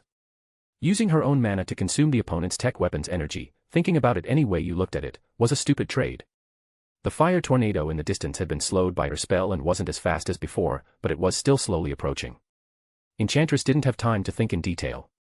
With absolutely no other choice, she severed her connection with the blood-draining ritual beneath her and used a short-range teleport to dodge the freezing aura. Thea pursued the retreating enemy. Left hand freeze gun, right hand demon sword, she slashed at her furiously. Close range. Sword chop. Long range. Gunshot. Thea occupied the initiative on the field. But she wasn't happy. Instead, she was a bit distressed. The demon sword could absorb Enchantress's mana. The first few slashes really scared the witch. Her skills compared to Thea were kindergarten level. Out of 3 moves, Thea could hit her with 2. Every cut drained both her life and her mana. No one could endure that for long. However, after absorbing a little, Thea artificially released the mana again. This mana didn't just differ in attribute from her own, its very nature was off. Although both were dark attribute, it had too many impurities and carried a scent of death. Although Thea was nearly omnivorous in her quest for power, this energy was too corrosive. If she absorbed too much, she would look like Enchantress did initially, unkempt and grimy. It was a vivid portrayal. She could play a necromancer without makeup. Anyone looking at her appearance would know she was a villain. Thea hadn't reached the point where she had to absorb this energy or die. Without much thought, she expelled the energy from her body directly. With great regret, she put away the demon sword and switched to the Godslayer sword. Chapter 325, Pursuit. She'd thought it would be a sumptuous feast, but it turned out to be poison, and her mood crashed. Thea's gloom was unspeakable. Injecting fire attribute mana into the Godslayer sword, she unleashed a flurry of chops, stabs, and slashes at Enchantress. Unaware of Thea's disdain, Enchantress was surprised to see her put away the demon sword. Seeing her pull out a fiery red longsword immediately after, she had no time to think and could only cope with difficulty. The two exchanged another 7 or 8 moves. Enchantress's martial arts were truly mediocre, but her teleportation indeed deserved the description, appearing and disappearing like a ghost. Unlike that day when she needed to rely on her own dispersed mana, having regained her body, she could now teleport to wherever her gaze fell with almost no mana cost. Clang. With a loud noise, the manifested demon god unleashed a massive ring of fire centered on itself, wiping out all the shadow creatures in one blast, then strode over to join the fight. Facing just Thea, Enchantress was already no match. Adding this demon composed of unknown substance, she was even less capable. She hurriedly dodged a sword strike from Thea, but ran headfirst into the demon god's bone-spurred tail. Smack. With a crisp sound, the immense force whipped her face out of shape. While she was mid-air with her mind blank, Thea seized this golden opportunity. Puffed. One sword stabbed into her back and pierced out through the front. Enchantress executed 3 short-range teleports in succession, dodging Thea's follow-up combo. Half kneeling on the ground, supporting her body with both hands, she vomited mouthfuls of black blood. She wasn't Ares or Parallax, she couldn't use energy to restore a damaged body. She hadn't suffered such heavy injuries in hundreds of years. The fire attribute mana attached to the Godslayer sword was also constantly eroding her body, destroying the mana circulation within her. Clutching her wound, she stared at Thea with emerald green eyes. Just as Thea thought she was brewing some ultimate move, she saw her dissipate before her eyes like smoke. Teleported again. But Thea quickly discovered the opponent didn't appear around her, she had run. Opening the Eye of Horus to track the direction where the opponent's mana vanished, she soon found Enchantress's figure 2 kilometers away. The injury from that sword strike earlier was far heavier than she imagined. The shattered mana circulation meant she could no longer perform long-distance teleportation. Enchantress also realized this problem. Although she didn't have the super-long vision of the Eye of Horus, she was extremely sensitive to mana. She could sense Thea's gaze searching for her. Glancing around the battlefield, she spotted Deadshot and Rick Flag trading fire not far away. Rick, who originally had 7 or 8 subordinates, was being beaten into agony by Deadshot. Although they were elite soldiers, Deadshot's marksmanship was far superior to theirs. Using feints and misdirection, Deadshot had already killed 4 of Rick's men in less than 10 minutes of firefight. The remaining few, including Rick Flag, were struggling to hold on. Entering the battlefield, Enchantress quickly judged the situation. With a teleport, she moved to kill Deadshot. Afterwards, relying on these few soldiers might slightly hinder Thea's pursuit. Years of mercenary life amidst bullets and rain had honed Deadshot's amazing intuition. Although he didn't see any danger, he still performed a forward roll in advance, dodging the head-on slash from Enchantress, who had teleported to his side. Realizing he was ambushed, he didn't even look at who it was. Raising both hands, the silenced pistols on his wrists opened fire frantically at the target. Enchantress finally found some pleasure in bullying the weak. Her heart was indescribably refreshed. Moving like a ghost, she flashed left and right around Deadshot. In less than 3 seconds, Deadshot had been hit by 2 slashes, and a third slash was blocked by his wrist guard. Bullying those without magic, you're quite proud of yourself, aren't you? Thea finally caught up after rushing. Her spatial magic was only at a novice level, teleporting others was fine, but teleporting herself felt too dangerous. Back at the square, watching the approaching fire tornado, Thea had delayed a little bit. There were still thousands of unconscious people on the square. Raising her hand, she created a reverse direction tornado to counter the fire tornado, changing its course. It looked impressive and worked great on large groups, but against a single target it was pretty inefficient. She would have to use it with discretion next time. Canceling the manifestation, Thea chased rapidly. Seeing Enchantress's blade only a few centimeters from Deadshot's neck, she raised her hand and slapped out with Mage Hand. Her mana was now several times stronger than that day. This kind of low-level spell was instant cast. An invisible giant hand slammed into Deadshot's stomach, knocking him back 5 or 6 meters. Thanks a lot. Could you hit any harder? Deadshot clutched his stomach, stumbling as he climbed up, shouting through gritted teeth at Thea. This hit was different from the one used against Katana at the Department of Defense. Thea had held back then. Now, used on Deadshot, that hit had nearly ruptured his insides. You're welcome. Thea followed up with a downward slash. Enchantress wanted to teleport away, but Thea had already locked onto her. The freeze gun didn't stop for a moment, spraying in an endless stream, as if ammo were free. Enchantress's teleportation action was only half complete when her left hand was frozen. Thea's spraying angle was very tricky. A huge icicle connected her hand to the ground. Enchantress struggled twice but couldn't break free. Seeing Thea's freeze gun beginning to hiss again, having fought several times, she now knew this gun had a startup issue before operating, but this gap was very short. The time left for her to think was just over a second. She made a prompt decision. Raising the long knife in her right hand, she chopped down at her own left arm. Puffed. Her left hand was chopped off directly below the elbow. Fortunately, the blood in her vessels was nearly frozen, and the temperature at the wound was very low. Apart from losing a hand, the other damage wasn't significant. Enchantress didn't dare look back and chose to teleport directly. WTF, such determination. Thea also admired her a bit. The freeze gun's cooldown was only 1 second. Making this decision in such a short time wasn't easy. After all, damage to her body was permanent. But the enemy had run right under her nose. She still had to chase. Just as she was about to fly up, she saw Rick Flag go mad, tying 4 or 5 grenades together and throwing them over. In her haste, she manifested a yellow protective shield, withstanding the violent explosion. You're courting death. Thea stared directly at Rick Flag. This man committed treason for his lover, and now he didn't even want his life. Almost no one could stay unafraid under her soul-stealing gaze. Rick Flag was human, naturally, he was afraid too. But maybe because his heart was filled with a love he'd built up in his own imagination, that intense emotion blunted part of the fear, and his own willpower withstood the rest. Rick Flag was extremely silent. Raising the M4A1 in his hands, he swept fire at Thea as if his life depended on it. Then he saw the yellow-clad person opposite him raise a finger. A golden beam of light came closer and closer to his eyes. Like a sharp arrow, the yellow light penetrated his skin, penetrated his skull, and then he knew nothing more. With Rick Flag dead in an instant, Thea raised her hand, ignoring Deadshot's pained expression, and helped him finish off the last two soldiers who were still firing. Her gaze scanned, found Enchantress's location, and she flew directly into the sky to pursue, leaving Deadshot on the ground still clutching his stomach. Chapter 326, Enchantress, Die. Deadshot looked down at Rick Flag, whose eyes remained wide open in death, and felt a touch of lament. They had fought for quite a while, although the man's marksmanship wasn't on par with his own, he had a sharp tactical mind. Even when at a disadvantage, he had fought courageously without retreating. From one mercenary to another, he was an opponent worthy of respect. But, his excellent marksmanship, battlefield awareness, and sharp wit offered no defense against the true enemy.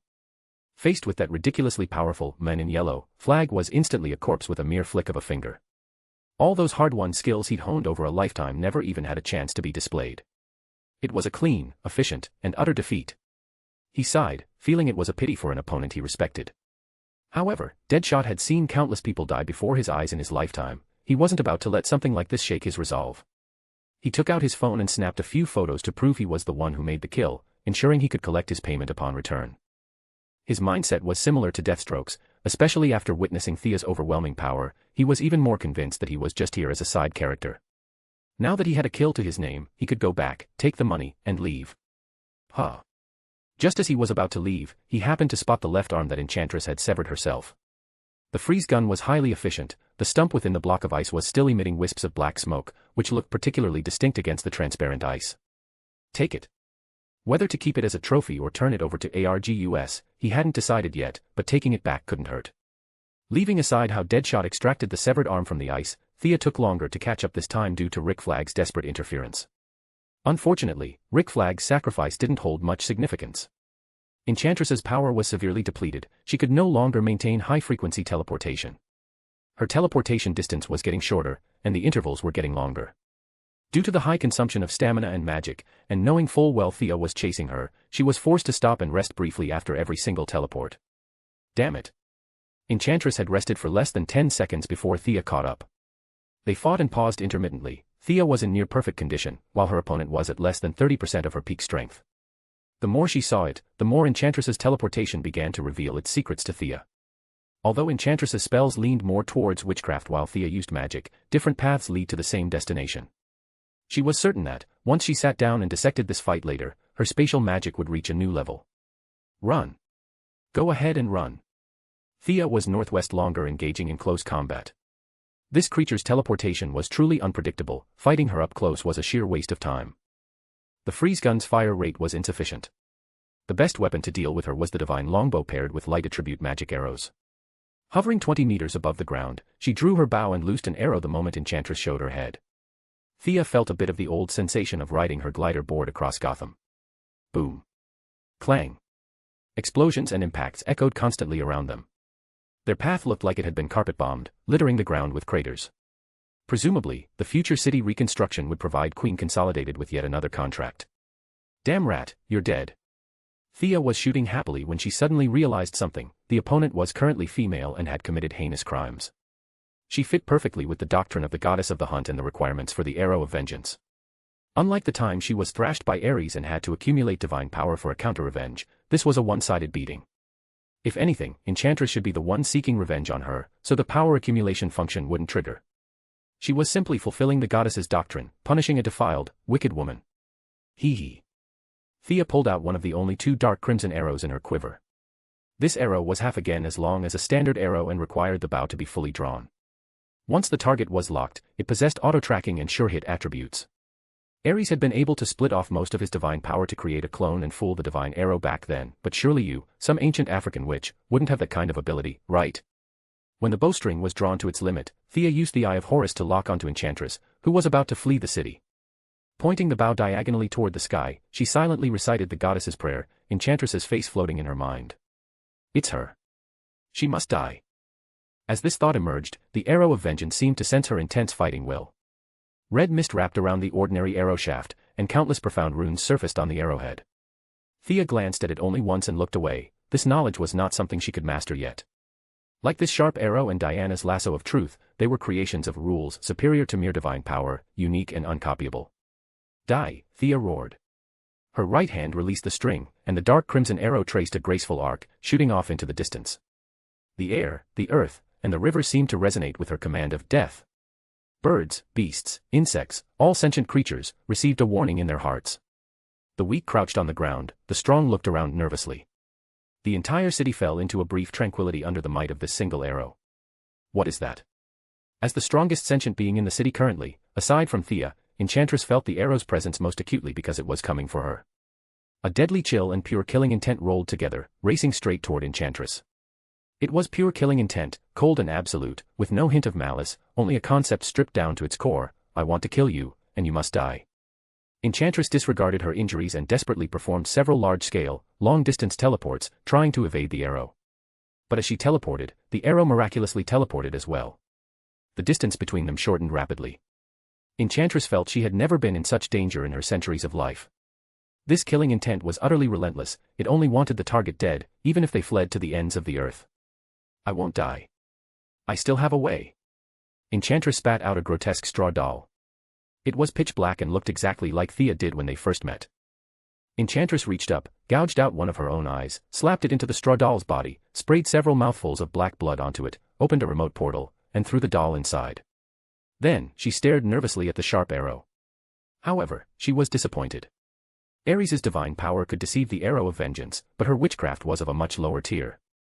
The substitute doll could indeed avoid some fatal attacks ordinarily, but today she was facing neither magic nor divine power, but a higher-level power of rules. Only rules can contend with rules. The dark crimson arrow knew no mercy, no sympathy, it was both the judge and the final executioner. Pa! All sentient beings seemed to hear a crisp sound, like a hammer smashing glass. Enchantress used her own body to give the final, living proof of the goddess of the Hunt's doctrine. The arrow pierced through her chest. There was no blood in the wound, no tissue or organs, as if that spot had originally been nothing but air. Enchantress blankly covered the wound but touched only emptiness. Her body was rapidly dissipating. Chapter 327, Shoot to Kill. My body. Enchantress tried to speak, but her physical form was dissipating too rapidly. In the blink of an eye, it was as if half of her had been wiped into nothingness. All she could manage were wheezing gasps, her vocal cords were already gone. Though she knew resistance was meaningless, her primal survival instinct still compelled her to gather her remaining magic to fight against this eradication at the level of rules. But it was all in vain. Before her pitch-black magic could even touch the encroaching void, Enchantress felt her senses of touch, hearing, and sight being stripped away at high speed.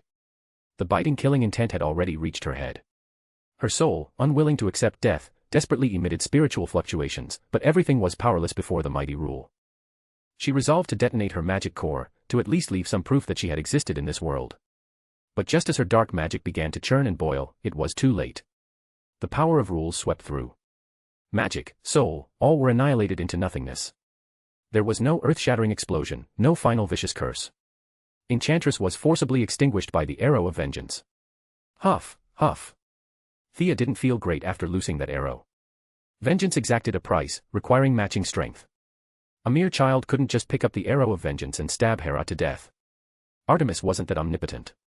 Artifacts were weapons for gods, lowering the entry requirement meant the user paid a toll. If her magic power hadn't increased significantly recently, that arrow would have drained her life force instead. Instantly drawing 70% of her mana was taxing, even for a body modified by divine power. She hovered in place, resting for a good while before catching her breath. Flying to the spot where Enchantress had perished, she searched the area. The arrow of vengeance was truly potent, not even a speck of ash remained of the witch. She had died cleanly, leaving no trace of her existence. Because the arrow had drained so much magic, Thea hadn't maintained the Eye of Horus and missed the moment Enchantress threw the substitute doll. She rested until she recovered 50% of her fighting strength, then rushed to the remaining two battlefields. Deathstroke and Captain Boomerang were closer. By the time Thea arrived, their battle was already over. Deathstroke was naturally stronger than Boomerang. Added to the fact that Boomerang was mind-controlled and couldn't utilize his full potential, he had been suppressed the entire time. Just as Deathstroke's longsword was about to slice his throat, Enchantress died, and the mind control broke. Facing a lethal blow, the Australian unleashed his full potential in that life-or-death instant, throwing his final boomerang. Slade was startled, but the distance was too short. Despite being skilled, it was too late to fully dodge. He could only tilt his head slightly, avoiding a direct hit. The boomerang carved a gash over 10 centimeters long across his face, from cheekbone to eye to forehead. The wound was deep enough to see bone. His right eye was blinded. But Deathstroke was a ruthless man. Despite the heavy injury, the long sword in his hand didn't pause for a microsecond. It slashed through, severing Captain Boomerang's neck. This Australian, who might have made a name for himself in the original timeline, died under Deathstroke's blade before he could even truly shine. Thea arrived just in time to see the scene. In the blink of an eye, one was dead, and one was injured. Captain Boomerang had lost his life. Deathstroke didn't know about the mind control, he only felt that he had been dominating the fight, only to be blinded by a dying counterattack due to his own carelessness. He was seething with hatred. "Let me stabilize your injury first," Thea said, a ball of white light flashing between her fingers. The bleeding from Slade's wound slowed visibly. "Rest here. I'm going to the other battlefield." Thea could certainly cure him, regenerating a limb was simple enough, but the time and place weren't right. If he didn't pledge loyalty, there was absolutely no need for her to waste magic on him. Slade remained silent, sitting on Captain Boomerang's corpse with his head bowed in thought. As for what he was thinking, no one knew. Harley Quinn and Katana were double-teaming Killer Croc. The situation didn't exceed Thea's expectations, both women were skilled. Taking advantage of the moment Enchantress died and the mind control faded, causing Croc to freeze, they launched a fierce offensive. Thea arrived to see Katana stabbing through Killer Croc's upper jaw and out the lower jaw, pinning his mouth firmly to the ground. Then, seizing the opportunity while he struggled violently, Harley swung her baseball bat, smashing it repeatedly against Croc's head. She didn't stop until the custom-made bat broke. The manic Harley finally ceased her attack, and Killer Croc, breathing shallowly, fell into a deep coma. Just as Katana drew her sword to deliver the killing blow, Amanda Waller finally arrived. "Stop." As her direct subordinate, Katana was very disciplined, she sheathed her blade upon hearing the command, and Killer Croc's life was ultimately spared. "Are the two enemies dealt with?" Amanda asked immediately as Thea slowly touched down. If Thea said even a single word of refusal, she was ready to bolt instantly. Fortunately, Thea didn't disappoint her. "All handled. The fire guy probably still has a breath left." As for Enchantress, she was thoroughly beaten to dust. Amanda was pleased, the incident was perfectly resolved. She immediately ordered her men to clean up the battlefield, using the debriefing as an excuse to keep a powerhouse like Thea from leaving. The corpses of the targets were carried out. Captain Boomerang and Rick Flag were stone cold. Amanda sighed over Rick Flag. She wasn't grieving for the man himself, she felt it was a waste of the time she had invested in him. Turning him into a qualified subordinate had taken a lot of effort. Seeing years of work turn into a cold corpse made her sad, for exactly 1 second. "What is that?" A second later, her attention was drawn to the cloth-wrapped object that Deadshot was holding. The main force had entered too quickly, Deadshot had just extracted the arm from the ice and had nowhere to hide it, so he helplessly handed it over. "That witch's arm, only it seems a bit withered. I think it dried out." Deadshot explained, holding the object that looked like hand bones wrapped in a layer of human skin. Amanda ignored his explanation and automatically looked to her resident occult expert, Thea. Thea probed it with her mental power. There was still a trace of energy residue on the arm, but because Enchantress's soul had been obliterated, the magic within the limb was dissipating rapidly. "That is Enchantress's arm. Since her soul was extinguished, the arm is useless. Take it back and destroy it," Thea said nonchalantly. Amanda, perhaps having a thought of her own, nodded and instructed a subordinate to bring out a container, sealing the arm inside. Chapter 328, Subduing Deathstroke. Thea watched the scene with a cold eye but did not intervene. ArrowVerse had a habit of collecting mystical items from all over. They maintained a secret underground vault called the Black Room, which housed every supernatural artifact found on Earth, items like the Orb of Ra, the Spear of Destiny, and even Pandora's Box, which would one day trigger a massive war. The trove of artifacts inside likely rivaled the treasuries of the gods. Although Thea wanted to take a look, the Black Room was heavily guarded.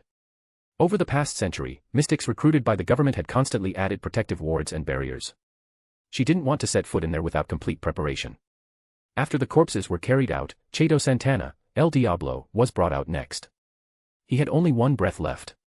Half his body had been blown away by the lightning breath, leaving a charred mess. Amanda frowned as she looked at him. Was this man even worth saving? Fortunately, ArrowVerse had never been stingy with money. Although the unconscious Cheto Santana couldn't grab Amanda's hand to beg for treatment, Amanda made the decision. Regardless of his utility, they would save him first.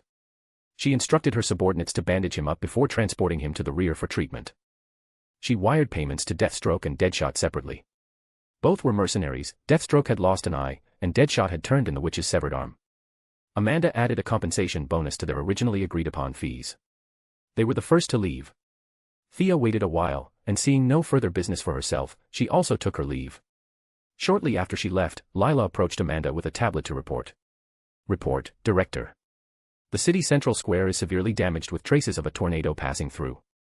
The tornado moved from the city center toward the northwest corner before leaving the city and dissipating. Along the path and in the square, we have found over 1,100 bodies, and thousands more are comatose. Missing persons cannot be tallied yet. Property damage is. Amanda waved her hand dismissively, indicating she understood. There were no missiles bombing the White House or the Pentagon. These civilian losses were within acceptable limits. The city government would handle condolences for the bodies found. Those not found would be treated as missing persons. The federal government would send a spokesperson to put on a show, fly flags at half-mast, and observe a moment of silence. Record this, tell the news media it was a city gas main explosion. Wasn't there a tornado path? Just say the pipeline along that route blew up. That is the truth. Next item. Lila recorded it silently. She had grown accustomed to this life. The female soldier who once fought for her country in Afghanistan had long since vanished. At a market in Massachusetts, 10 minutes ago, many people witnessed a deep blue portal open. A straw doll fell out of it. Agents say the doll bears a strong resemblance to Enchantress. Our people are investigating locally, but witnesses claim a gang has already acquired it. Lila pulled up an image on the tablet and handed it to Amanda. The image was blurry, clearly taken in haste with a shaking camera, but Amanda's attention was instantly captivated. That creature didn't die. Thea said her soul was annihilated. Lila remained silent. These mystical matters were far removed from her worldview. Secure it first. Wipe out the gang if necessary. Handle it according to Article 5 of the Supernatural Affairs Management Regulations. What about the search in the cave where Dr. June Moon fell? We searched ancient texts and found a key item, a green heart. However, 10 minutes ago, the team leader reported that the heart's original vitality rapidly drained away. It is now as stiff as a stone. Lila stood straight, reporting meticulously. Amanda gave a noncommittal nod. Collect them all. The arm, the straw doll, and that heart, send them back to headquarters for testing. If there are no signs of life, seal them in the black room. Understood. Search for Bronze Tiger with full force. Task Force X needs a new leader. Go handle it, I'm returning directly to Washington. Amanda finished speaking and left the scene with her guards. She had just received news that Steve Trevor had the devil's own luck. He had actually managed to escape from under the noses of over 30 elite criminal soldiers. Amanda needed to return to the Department of Defense immediately to smear his name thoroughly before the generals. Leaving aside Amanda, who was plotting to tear into Steve Trevor, Thea left the ARGUS group. Following certain markings, she arrived at a civilian house and pushed the door open. Slade Wilson was waiting for her, his right eye covered in gauze that was still seeping blood. So, have you considered it? I can give you power, and your lost eye back, Thea said straightforwardly. You can hire me for a job. Slade still didn't want to lose his autonomy. Loyalty implied too much subservience. He strongly disliked the concept. Of course I can hire you. Thea paused. A glint appeared in Slade's left eye, but her next words made his gaze flicker incessantly. If you accept my power, you will automatically be loyal to me. This has nothing to do with your subjective will, it is the effect of the magic. If you want to consider that a form of employment, I don't care. It's just different phrasing. Thea chuckled, her laughter sounding like a devil bewitching a mortal. On one side was power, on the other was freedom. Which was more important? Beads of sweat formed on Slade's forehead. Thea had a pile of things to do at home and didn't bother wasting time with him. She flicked her finger, and a replica yellow power ring fell onto the table. This ring is the source of power. I'm leaving it with you. If you don't put it on, it will return to me in 3 days. Take your time to think about it. With that, Thea vanished from the room like a wisp of smoke, leaving a grim-faced Slade behind. Why leave so soon? You could have at least tried to persuade me a bit more. Slade stood alone by the table corner, staring at the gleaming yellow ring. Several times he reached out to grab it, only to pull back. This invisible psychological pressure was even more testing than if Thea had stayed to persuade him. At least there was no requirement for a humiliating ritual like kneeling. Subconsciously, his heart was already leaning toward the power. To wear it or not. Slade paced around the small round table like a caged beast. Images flashed constantly in his mind, scenes of him speeding freely, scenes of him beating enemies until they scrambled for their teeth. Both choices had their merits, and he couldn't make up his mind. He grabbed a bottle of strong liquor from the kitchen, trying to stabilize his emotions, but the more he drank, the more depressed he became. In a fit of anger, he went to sleep. This was a man who could usually sleep soundly amidst the roar of cannons, but after lying there for 10 minutes, he found he wasn't sleepy at all. The burning pain from his blinded right eye made sleep impossible. If I die, I die. Let's do this. His thick arm shot out, grabbing the ring, and he jammed it onto the middle finger of his right hand with savage force. A ceaseless torrent of emotional power poured into his heart. Slade Wilson didn't even utter a groan before he collapsed straight to the floor, unconscious. Chapter 329, Felicity's Trip to the Red Room. Thea, having not flown very far, naturally felt the magical transmission Slade had put on the ring. She whispered a chant, activating the limb restoration spell pre-stored in the ring. With the modifying power of the lantern ring, his eye would heal quickly. Simultaneously, his strength, speed, and endurance would receive a massive boost. The replica ring didn't possess the ability to create hard light constructs, but the emotional spectrum power would perfectly align with him, granting him a new ability. As for what that ability was, it would have to wait until he woke up to be revealed. Shortly after returning to Star City, Thea issued orders to her subordinates to invest in the Red Room laboratory. After some capital maneuvering, a large sum of money bypassed the board of directors, ultimately being invested under the name of a Queen consolidated subsidiary. This was done to prevent directors appointed by Lex Luthor and Bruce Wayne from noticing anything amiss. The group's daily cash flow was immense. No matter how high the IQs of those two men were, they weren't omniscient. They couldn't discover something they had no knowledge of. Thea was also a director in both of their corporations, and they were also using funds behind her back. She couldn't track their specific cash flows, and by the same logic, they couldn't track hers. It was a rather ridiculous rule of the game. Investment didn't mean transferring the money immediately. Preliminary due diligence was still required.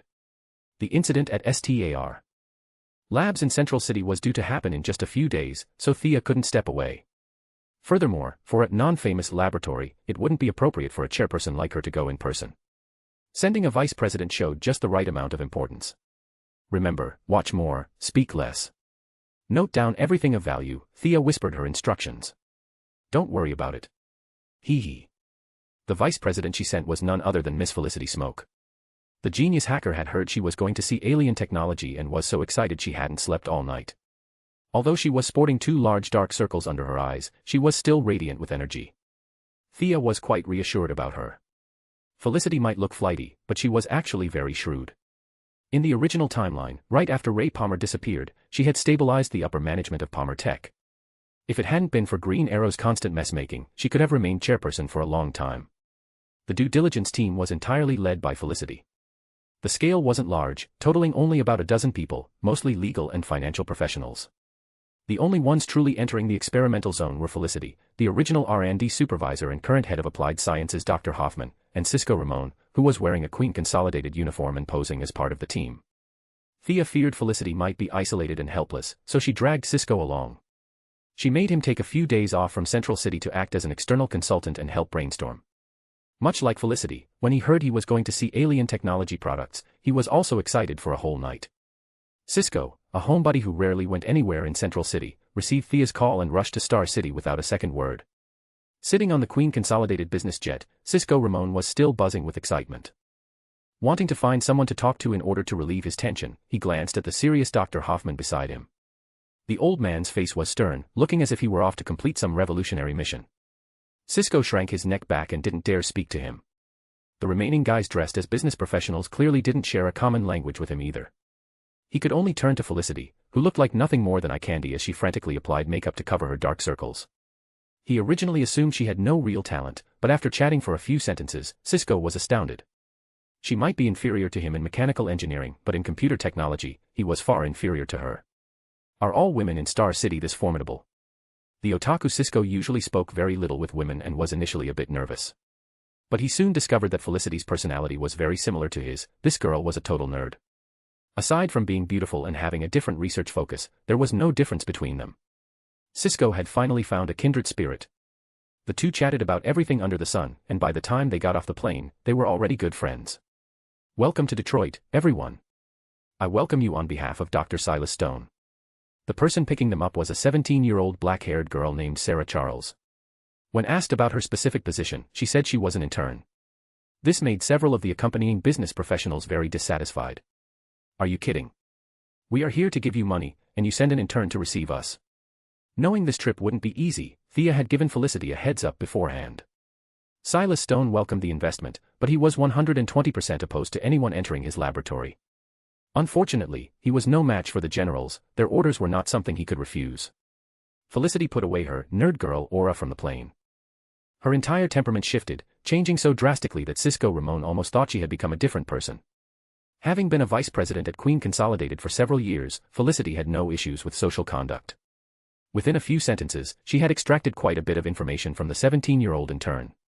Dr. Silas Stone was a master at researching technology, but his emotional intelligence was quite poor. The plan he had agonized over for half a day was simply to give the Star City group the cold shoulder. He hoped they would get angry and leave in a huff. But how was that possible? Leaving aside her friendship with Thea, alien technology was right in front of her eyes. Felicity would squeeze her head through the door even if it killed her just to take a look. They met the laboratory head, Dr. Silas Stone. Although the doctor's face was as black as the bottom of a pot, the former super hacker and current vice president Miss Smoke used every trick in her book. Ignoring his expression, she spoke unceasingly about the bright prospects of cooperation between the two parties. Dr. Stone was incredibly frustrated. Felicity was a young woman who used feigned ignorance and cuteness to the extreme, he really couldn't just kick her out. Miss Smoke, I feel that, can you even understand the direction of my research? Is there really room for us to cooperate? Felicity looked around, trying to find something to prove herself. She saw the system Dr. Stone was currently running, and her eyes instantly lit up. Can I try this?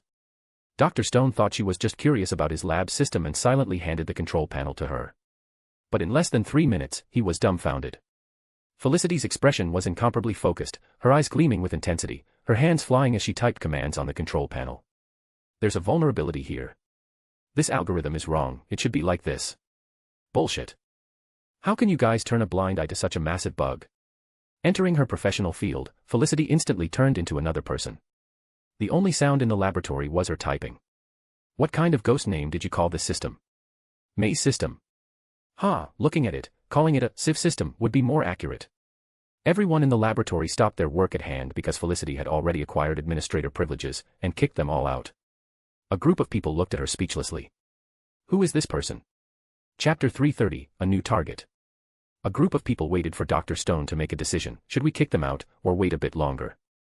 Dr. Stone might not have high emotional intelligence, but he possessed a sharp, quick wit. He figured that since his laboratory wasn't connected to the external internet anyway, and this young woman appeared to be a computer expert fixing his vulnerabilities, only a fool would turn down free help. He remained silent, watching Felicity tinker away. To demonstrate her side's capabilities, Felicity didn't just bury her head in debugging. She projected the display onto the largest screen available. Every time she found an issue, she pointed it out, explaining what was wrong and how it needed to be corrected. The laboratory interns all held at least a master's degree from prestigious universities, even those not specialized in computer science could understand 40 to 50% of what she was saying as she broke it down into bite-sized pieces. Real talent. Miss Smoke, would you be interested in working at our laboratory? Dr. Stone, recognizing quality when he saw it, asked with delight. Am I crazy? Give up being a vice president to come here and be a regular researcher? Felicity smiled with hidden snark. Aren't we here today to discuss cooperation? Only then did Dr. Stone snap back to reality.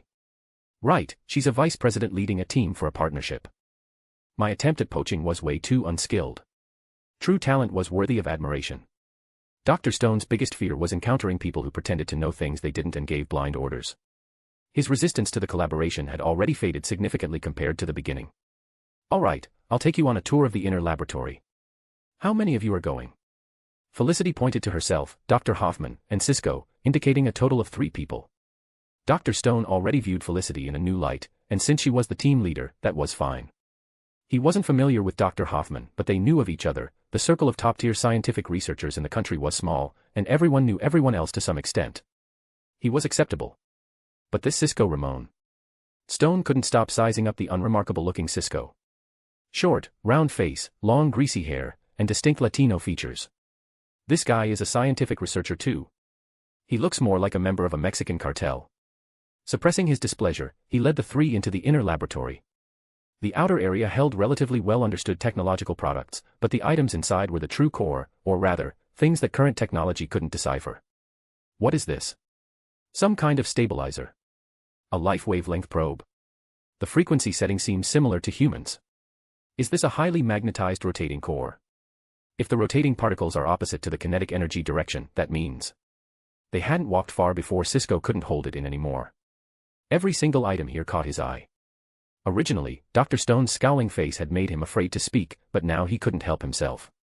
He couldn't help exclaiming in excitement at every piece of equipment he passed. Dr. Stone was shocked. This unremarkable-looking guy is a genius too. You know an expert the moment they make a move.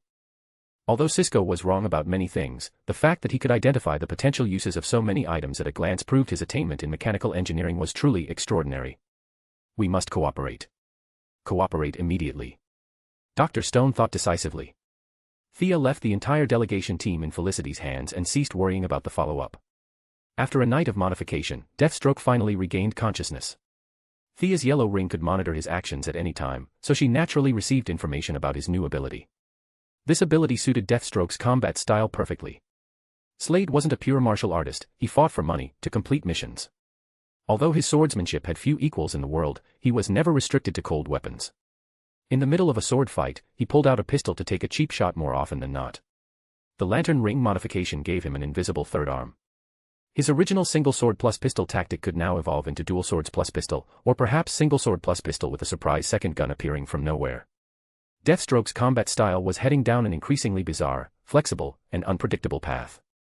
Additionally, he had gained the flight ability Slade had famously envied.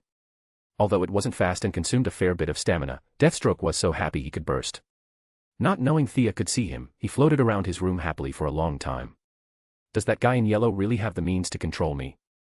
If I run, can he actually find me? The moment this thought emerged, the suggestion spell activated.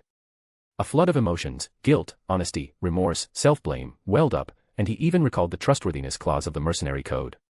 The magic power was subtly dismantling his mental defenses.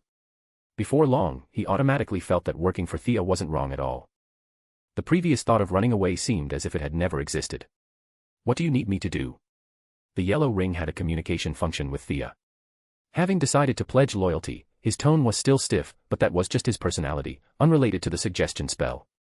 Thea had never revealed her true identity to him, nor did she care about his attitude. As long as the work got done, that was enough. Two things. One slow, one urgent. The slow one, go to Metropolis and establish a mercenary organization in your name. I need elites, metahumans would be even better. I'll wire you the money later. Under the influence of the suggestion spell, and hearing that the stingy Slade wouldn't have to spend his own money, and would even handle a large sum of hers, he was very pleased and agreed readily. The other is urgent. In the waters near Hawaii, there is a very small island. The natives on the island worship a shark god named Kamo. I need you to find this island and send me its exact location. Remember, do not leak any information. Thea's magic power had reached a bottleneck. Simply increasing her mana capacity wouldn't cause a qualitative change. She needed to add new attributes to increase the capacity of her bucket. Her light, dark, fire, and wind attributes were insufficient, she needed to add water and earth attributes to her magic structure. Absorbing the attributes of deities to modify her constitution was the most convenient and fastest method. The Isis amulet provided only pure, non-attributed magic. Her previous main source, Horus, was wind attribute, and Ares was fire attribute, neither brought significant changes to the nature of her magic. There were plenty of water attribute deities, but most were too powerful, Thea couldn't beat any of them. After repeatedly checking her memories, she finally settled on Kamo, who was still bullying natives in Hawaii. The shark god Kamo, King Shark's father, was an old god. Perhaps only a few villages on an island worshipped him. He could be considered one of the weakest deities from the Age of Gods. The key point was that this guy was still alive and kicking on Earth, eating a few virgin boys and girls whenever he was bored. Searching with the Eye of Horus would certainly be fast, but considering the target was, technically, a god, no matter how small, using a divine eye might expose her. It was safer to let Deathstroke scout it out. In the original timeline, Amanda Waller took him down with just a dozen agents. Thea knew nothing of this god's specific abilities, but after thinking it over, she figured her combat power had to be stronger than a dozen agents, right? When the time came, she would bring her subordinates, and taking him down shouldn't be a problem. Chapter 331, Artificial Intelligence finally obtained. A native deity. Slade received this information from the ring. If it were yesterday, he wouldn't have believed in such weird things, but now Slade believed it entirely. He could fly now, so what was the big deal about a dozen petty gods? As long as the money was right, he dared to stab a god twice. The mission wasn't difficult, so he agreed immediately. Ending the call with Slade, Thea returned to the management company to focus on Grodd's daily life. The originally small gorilla, Grodd, had begun to show signs of abnormality after several inhumane military experiments. Caitlin Snow had been getting hot and heavy with Ronnie Raymond recently. Their relationship had progressed from holding hands to cohabitation in less than a month. Although distracted by romance, as the direct caretaker of these animals, she still noticed the strange changes and reported them. The Reverse Flash, disguised as Dr. Harrison Wells, had come to observe Grodd's condition for 3 consecutive days. Thea knew her opportunity was about to arrive. The person in charge of the guerrilla project was General Wade Eiling. Although he held the title of general, he was actually just a brigadier general. The authoritative figures in the Department of Defense hadn't told him about Thea's true strength, and he didn't know it either. Initially curious about why a billionaire was running around here, he checked and found nothing suspicious, so he let the matter slide. At this moment, he was in a heated argument with the Reverse Flash. "Harrison, we have an agreement. Do you intend to defy the Department of Defense's orders? You should know that your research funding is in our hands." General Wade Eiling fully embodied the standard image of a villain, gloomy, rigid, and inhumane, all written across his large face. The Reverse Flash, originally a time traveler who had honed his skills for 15 years in this timeline, possessed acting skills that could only be described as peak perfection. At this moment, his acting went into overdrive. His refined, scholarly face was slightly distorted by anger, yet it didn't make him look evil. Instead, that air of righteous indignation made him invisibly compelling. "Shut up. I will absolutely not allow you to conduct cruel animal experiments anymore. Wade Eiling, you are blaspheming science and trampling on humanity." The Reverse Flash was furious, slamming the table and shouting loudly. An uninformed outsider would have thought he had been kept in the dark about this experiment the whole time. How could Wade Eiling know about the twisted schemes in Wells' head? He hadn't discovered Grodd as a special case, his subordinates had merely reported fluctuations in the experimental data, leading to today's trip to STAR Labs. Seeing the Reverse Flash being uncooperative, he couldn't be bothered to waste words. With a wave of his hand, he commanded his soldiers to take all the test subjects away to study them at their leisure. "You dare." The Reverse Flash reached out to pull the soldiers back, putting his heart and soul into playing the role of a powerless intellectual standing up to brutal grunts. The soldiers didn't dare get rough with him, one grabbed each arm, restraining him from moving. "Let me go. You inhumane bastards." If his speed force were still accessible, let alone 2 men, even 2,000 couldn't stop him. But now, even if he had the speed force, he couldn't expose it in plain sight. Sensing that many gazes in the laboratory were focused here, he acted even more vigorously, shouting until his voice went hoarse. "The old guy is a really good actor, TSK, tisk." Thea sighed in admiration. Having nothing else to do, she naturally followed the crowd to watch the show. The old guy played the image of a scholar with a conscience seamlessly, he probably even believed it himself. General Wade Eiling led the soldiers to the side of the laboratory and ordered them to go in and seize all the experimental animals. The soldiers were highly disciplined and marched in as a unit, but not long after, the sound of intense gunfire erupted from inside. "What's going on?" General Wade Eiling immediately found cover to hide behind and ordered his adjutant to check the situation. The adjutant's entry didn't change the chaos. While the researchers watching from the outside were discussing what was happening, a loud bang was heard. The northwest corner of the enclosure was blown open by a grenade, and soldiers and guerrillas ran out in a chaotic mess. "What is happening?" Wade Eiling was dumbfounded. Only Thea smirked to herself. The Reverse Flash was truly a talent. He had actually used hypnosis to implant a concept similar to friend and father into Grodd's subconscious. To avoid alerting him, Thea hadn't erased this information. Just now, it was Thawne who secretly gave Grodd the signal to mind control those soldiers and create chaos. Let it be chaotic. The more chaotic, the better. Thea had summoned a clone early on to create an alibi. Currently, the clone was chatting away with Caitlin, Ronnie, and a large group of people. Her main body cast an invisibility spell and navigated through the twists and turns to a corridor in the laboratory. She released her psychic power to scan carefully and soon found the clue. "It's right here." She applied the Reverse Flash's fingerprints to the 5 fingers of her right hand, aligned them with the blank wall, and swiped. The hidden door opened instantly. "Miss Thea Queen, you do not have permission to enter this area." A light blue head was projected into the room. It was the artificial intelligence, Gideon. Its appearance was similar to what Thea had seen on the Wave Rider, but its tone was very rigid and mechanical. The permission it referred to was, of course, the local laboratory access at this time and place. Thea smiled and said, "Gideon, it's been a long time." "You're mistaken, I do have permission." She then recited a long string of passwords, the primal login codes she had obtained from the Time Masters Council back then. Gideon seemed to freeze. Thea stared at it nervously. It wasn't until 3 minutes later that an even more mechanical voice spoke. "Please complete the authority record. Recording of the authorized user's fingerprints, pupils, blood, and DNA information is required." Thea raced against time, quickly inputting her information according to the prompts. It took recording over 10 different items to complete the step. The mechanical sound disappeared, and the slightly more natural-sounding Gideon returned. Is there anything I can help you with? I want to see your permission list. Thea originally intended to grab the source code and leave, but the mechanical voice just now made her realize that perhaps the Reverse Flash's authority wasn't that high. This suspicion had no logical basis, but that was just what she thought. Affirmative. The artificial intelligence answered readily, and a very long list was displayed in front of Thea. Ha! I knew it. Thea saw her own name listed at the very top as the first authority. As for the Reverse Flash's real name, Eobard Thawne, it was ranked 12th. However, Thea's eyebrows immediately furrowed because she saw Barry Allen's name. He was ranked 4th. Gideon, who exactly is your creator? Thea had been curious about this question for a long time. I was designed by Barry Allen and successfully developed after the efforts of several generations of the Allen and Thawne families, Gideon narrated without a trace of emotion, as if the story had nothing to do with it. Chapter 332, Grodd's Whereabouts. It was designed by the Flash and developed by two families over several generations, but how did it end up in the hands of the Time Masters Council? Thea was puzzled. Perhaps the future Gideon would know the answer, but this earlier, lower version certainly wouldn't. The login codes provided by the Council granted her authority even higher than that of the original designer. Was their technology really that advanced? Thea didn't know. She pushed those thoughts aside and focused on the present. Since her authority was so high, there was no need to start from scratch. Gideon, can you connect to the external network? Affirmative.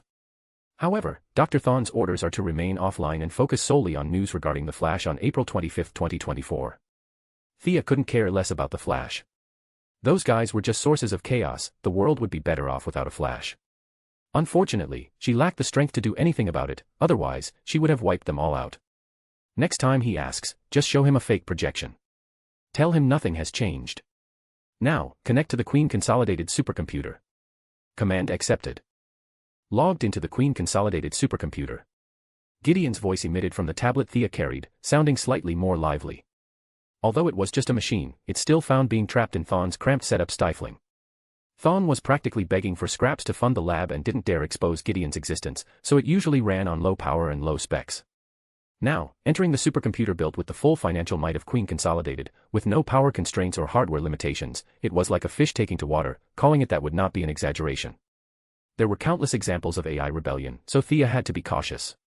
She tapped away on her tablet, issuing over a dozen layered commands. She believed that with her authority level, as long as she was alive, Gideon couldn't betray her. Of course, if she died, well, it could do whatever it wanted. In less than 10 minutes, Thea slipped out of the secret room. Taking advantage of the moment while everyone was focused on the spectacle, she swapped places with her clone and immediately dispelled it.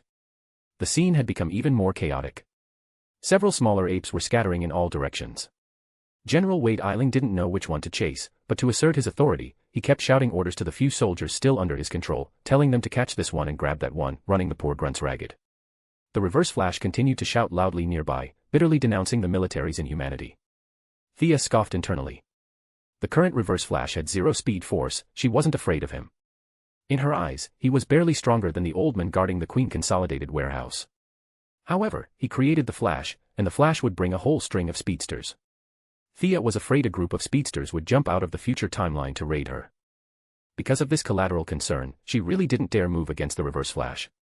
She couldn't attack him, but messing with him a little was perfectly fine. Thea happened to spot a certain figure watching the commotion and secretly issued a command to Grodd. 4 or 5 tall, strong gorillas made whooping sounds, jumped out from all directions, and grabbed at a fat black woman in the crowd. This woman was the one who, jealous of their looks when Thea and Caitlin first arrived, had made things difficult for them. Deceiving superiors, bullying subordinates, and throwing her weight around were a daily modus operandi. Of course, that work style wouldn't help her today. The gorillas were incredibly excited, some touched her face, some held her hands, and 2 even hoisted the fat woman up, attempting to run off with her. Whoa! The crowd let out various indistinguishable sounds. They had originally been watching for fun, but now the apes were trying to kidnap someone. The fat woman was unpopular, but they couldn't just watch her get dragged away by gorillas. A bunch of PhDs and master's students had zero combat ability, so they could only yell and scream to provide verbal support. Even the Reverse Flash, who had seen his share of storms, was dumbfounded. Reason told him he should save the woman, but his old arms and legs couldn't beat a gorilla. How was he supposed to wrap this up? Capture those gorillas. General Wade Eiling thought perhaps these were the abnormal ones his subordinates reported. Regardless, capture them first, ask questions later. The soldiers were a bit fed up. Small monkeys were one thing, but these were tall, massive, and very excited. For a few ordinary humans to capture them alive with bare hands was going to be tough. But they didn't have to worry for long. A series of gunshots rang out. Bang. Bang. Bang. Thea, holding a Beretta 92F, took them down one by one, killing all 5 gorillas. Why keep these harmful apes alive? I'll pay for all the damages. Thea acted righteously indignant. No one could tell that the gorillas had done this under her indirect orders. The group of terrified researchers, seeing her ruthlessly kill the apes, instantly felt as if they had found a pillar of support and gathered around Thea. Several women were even voicing their support. They should have been shot immediately. These military experiments are just too harmful. The speaker, full of righteous indignation, was Caitlin Snow. Good job, Miss Queen. This was Ronnie Raymond, who knew her identity and knew she wasn't lacking money. The rest of the clueless onlookers cheered. Even the Reverse Flash had to show support. Our lab will compensate for these gorillas. Miss Queen, it's dangerous here ***, you should head back first. On the surface, the Reverse Flash seemed to be protecting her and taking the blame, but in reality, he was afraid she would keep shooting and draw out Grodd, making the situation impossible to resolve. Thea utilized her acting skills to the fullest, angrily dragging Caitlin Snow back to the rest area. While superficially responding to nonsense like, great aim, and, so decisive, she used her psychic power to wipe away the Reverse Flash's residual hypnotic intent and instructed Grodd to escape alone, leaving Central City via the sewers. The Reverse Flash had no telepathy. After dealing with General Wade Eiling, who kept threatening to make him pay, he hurriedly conned the lab staff, patting his chest and guaranteeing that research would not stop and that the light of humanity would forever shine on Central City. Finally, he visited the psychologically traumatized fat black woman, forcing back his disgust long enough to shake her hand and tell her that everyone hoped she would return to work soon. After bustling about for half the day, he finally had time to go to the location he had previously agreed upon with Grodd.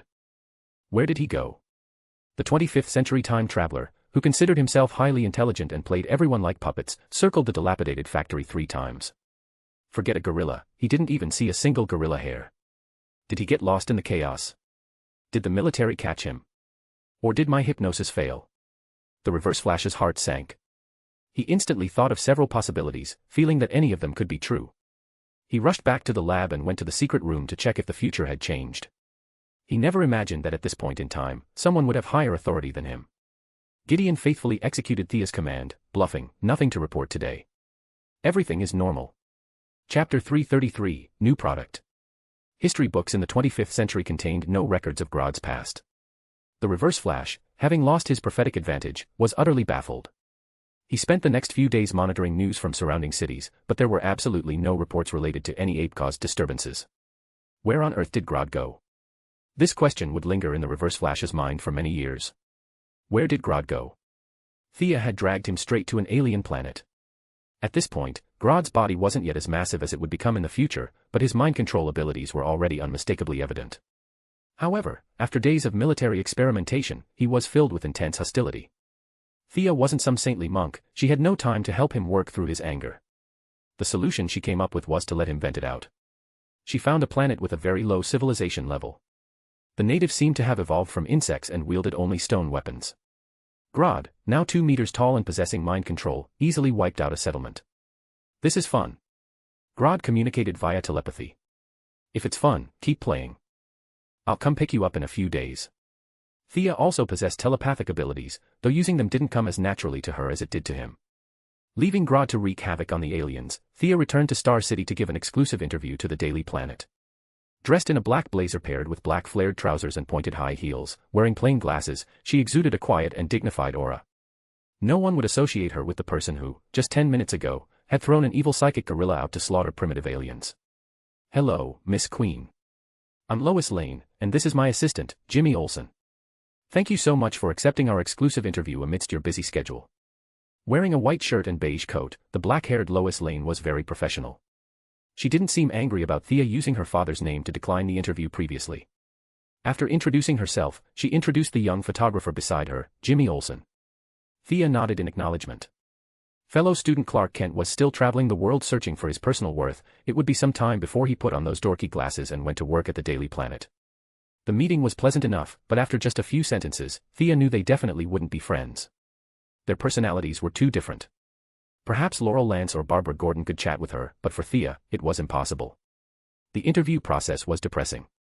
Lois Lane's questions were extremely sharp. Right off the bat, she threw out questions about the dark history of Queen Consolidated's rise, unpaid wages, shoddy goods, disregarding state and city laws and regulations, a whole laundry list of issues. Those who knew better knew it was an exclusive interview, those who didn't would think it was a struggle session. Is this little brat here to pick a fight? If it weren't for her dad being a general in the Department of Defense and her future boyfriend-husband being Superman, the grass on this reckless fool's grave would be 3 feet high by now. But with the photographer still shooting on the side, throwing a fireball or having Deathstroke fly over to chop her down wasn't appropriate. Thea could only patiently deal with the various questions. Wasn't it just passing the buck? The workers were temporary hires, the shoddy goods were from downstream contractors.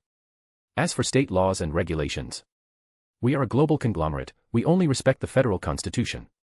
Thea poured out her grievances, handling the questions by avoiding the substantial and dwelling on the trivial. Miss Queen, the outside world is generally puzzled by the merger of Queen Consolidated and the Merlin Global Group. As far as I know, there isn't much business interaction between your two families, and there isn't much overlap in operations. What facilitated the union of your two families? Lois Lane, unsatisfied with many of her answers, finally threw out a heavyweight question. What could Thea say? That it was a gift from her dad. That definitely couldn't be said. That the few people controlling the nation's lifeline behind the scenes wanted her to deal with LexCorp. That couldn't be mentioned either. Fortunately, she was prepared for this question.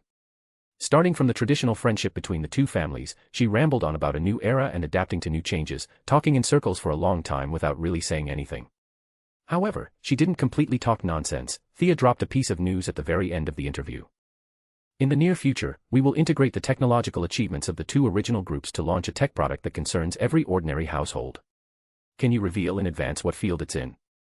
I can only say that everything is still in the laboratory testing stage, but it will be available soon. It is a medical product. Lois Lane's pen, which was taking shorthand, paused. Are you kidding me? Isn't Queen an energy company and Merlin a shipping giant? How can two such unrelated companies produce a cutting-edge medical breakthrough after a merger? Facing Lois Lane's slightly suspicious look, Thea chose to ignore it. She was helpless too. Queen Consolidated's urban development would play a significant role in future wars, so that could be kept. New energy development required many experiments and was still in small-scale application. Merlin's shipping business was definitely a sunset industry, reaching a critical period where immediate transformation was necessary. One of the reasons Malcolm let go so readily was that it was too much trouble. Leaders of other conglomerates looking for new economic growth points could only travel around the globe, trying to find a new product to reverse the decline. Thea's advantage over them was that the area she could choose from was much larger. She could run around the entire universe. Seeing something good, she could just grab it and borrow it. Those aliens weren't going to run to the US Supreme Court to sue her.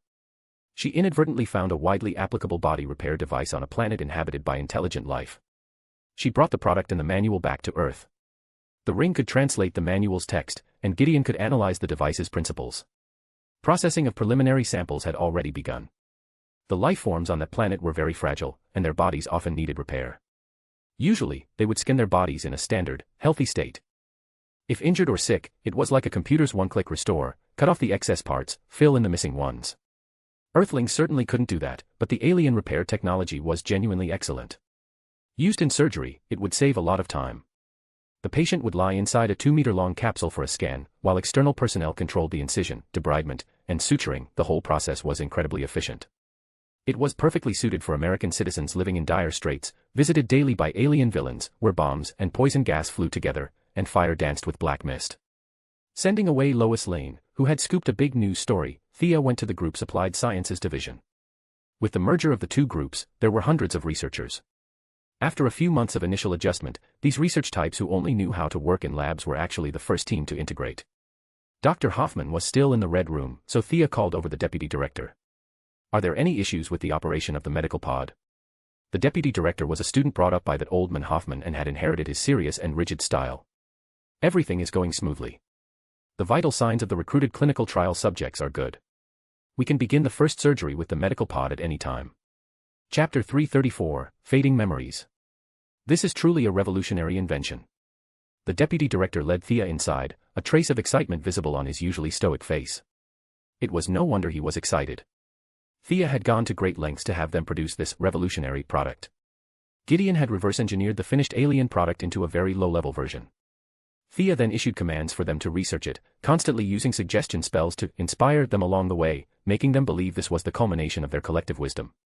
That was how the product before them came to be. Of course, the results from the Red Room laboratory played a significant part.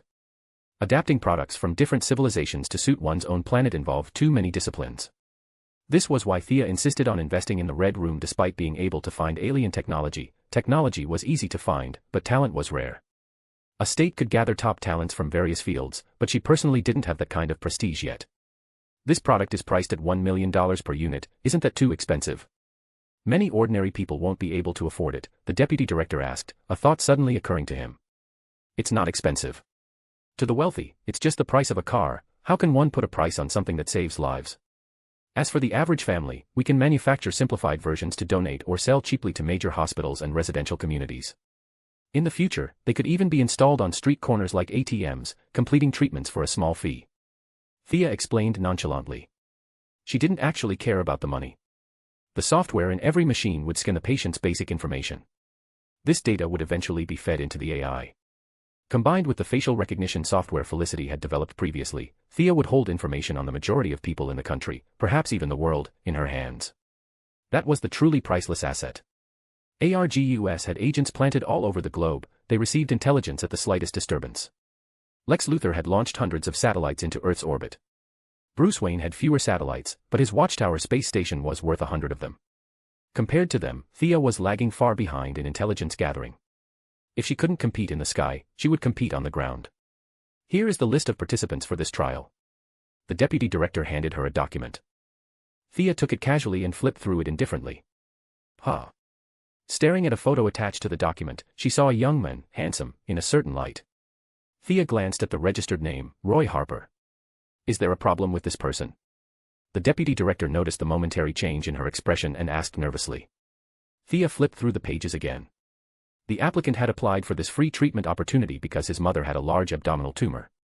The agreement stated that it was experimental and carried certain risks, but it also guaranteed coverage for all subsequent medical expenses. He's the one. Arrange for his mother's surgery as soon as possible. Thea didn't say much to the deputy director, closing the file and handing it back. Only after the deputy director left did Thea let out a thoughtful breath. Roy Harper was a key member of Team Arrow, codenamed Arsenal. He had participated in many operations with the Justice League and the Teen Titans.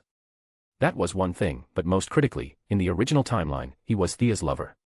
She later took the codename Red Arrow because of this man. Thea stood alone, gazing at the sky. Perhaps outside this atmosphere, beyond the universe, there really were supreme beings who set the rules. But so what? Thea's will was like iron, she would not be shaken by anything. Her thoughts were simple and direct, summed up by the words Yao Fei had taught Oliver on Lianyu back then: survive. Survive. All these years, she had studied hard and trained desperately, running forward without stopping, simply because she feared being discarded by this world, feared that her fate would be decided by those few guys in the sky wearing capes. Bullshit fate. Thea cursed softly. Just then, the deputy director notified her that everything was ready. Let's begin. Standing on a high vantage point, Thea nodded slightly, signaling the start. Two female nurses supported an old woman as they walked into the medical pod. Roy Harper, wearing a red hoodie, waited outside, looking somewhat nervous. Thea had no intention of going down to meet them. She wasn't concerned about the patient's safety either. Even in the event of a major medical accident, her magic could pull the patient back from the brink. She just wanted to see how effective this medical pod, reverse-engineered to its most primitive version, really was. Staff outside the pod quickly completed the body scan. Since the old woman had no prior health data recorded, they had to operate on the spot. Staff determined the surgical plan based on the scan results and input it into the computer. The medical pod's door closed, and the old woman fell under anesthesia. Several robotic arms began to work: incision, excision, hemostasis, suturing. A surgery that would originally cost tens of thousands of dollars and take a skilled doctor hours to complete was finished in less than 10 minutes. The patient's vital signs remained completely stable. So fast. Roy Harper, who had been pacing anxiously outside, was truly startled by the speed. The staff showed him the excised tumor and the patient's various vital readings. Roy Harper didn't dare to believe it completely.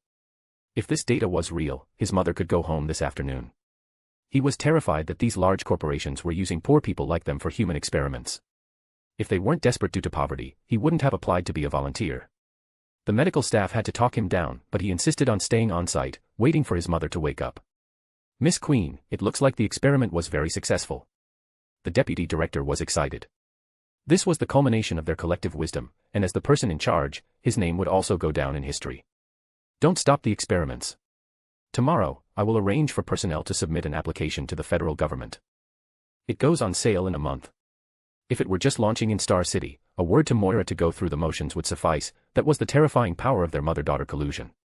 But to launch nationwide, they needed federal approval. 3 days later. Miss Queen, these two say they are FBI agents and want to see you. The assistant nervously led 2 people into Thea's office. The agents were a man and a woman. The man was a sturdy middle-aged African-American, and the woman was white and very young, perhaps the same age as Thea. The two flashed their IDs. We are from the FBI. My name is. Thea glanced at them, stood up from her chair, and tapped the empty air above her desk. A holographic projection appeared in the room. Badge number 332589. Let me check. As she input the badge number, the projection immediately displayed the owner's information. However, the owner of that badge number was a white man. Thea pointed at the projection and said to the middle-aged black man, "This guy is the real FBI agent. Who are you? Or rather, who are you people?" The middle-aged man and the young woman looked at each other in silence. Thea had seen through their fake identities, which was why she so blatantly hacked into the FBI database. Now that their disguise was blown, the middle-aged man could only helplessly take out another ID.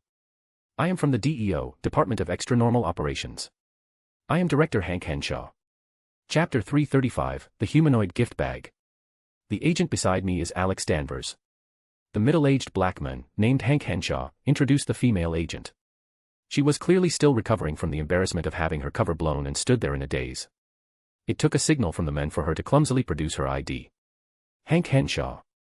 Thea murmured the name. Was this the real guy, or was it the Martian manhunter in disguise? Out of habit, she took off her glasses and swept her gaze over him. The other party sensed it immediately. A faint crimson light glowed in his eyes, but he forcibly suppressed it.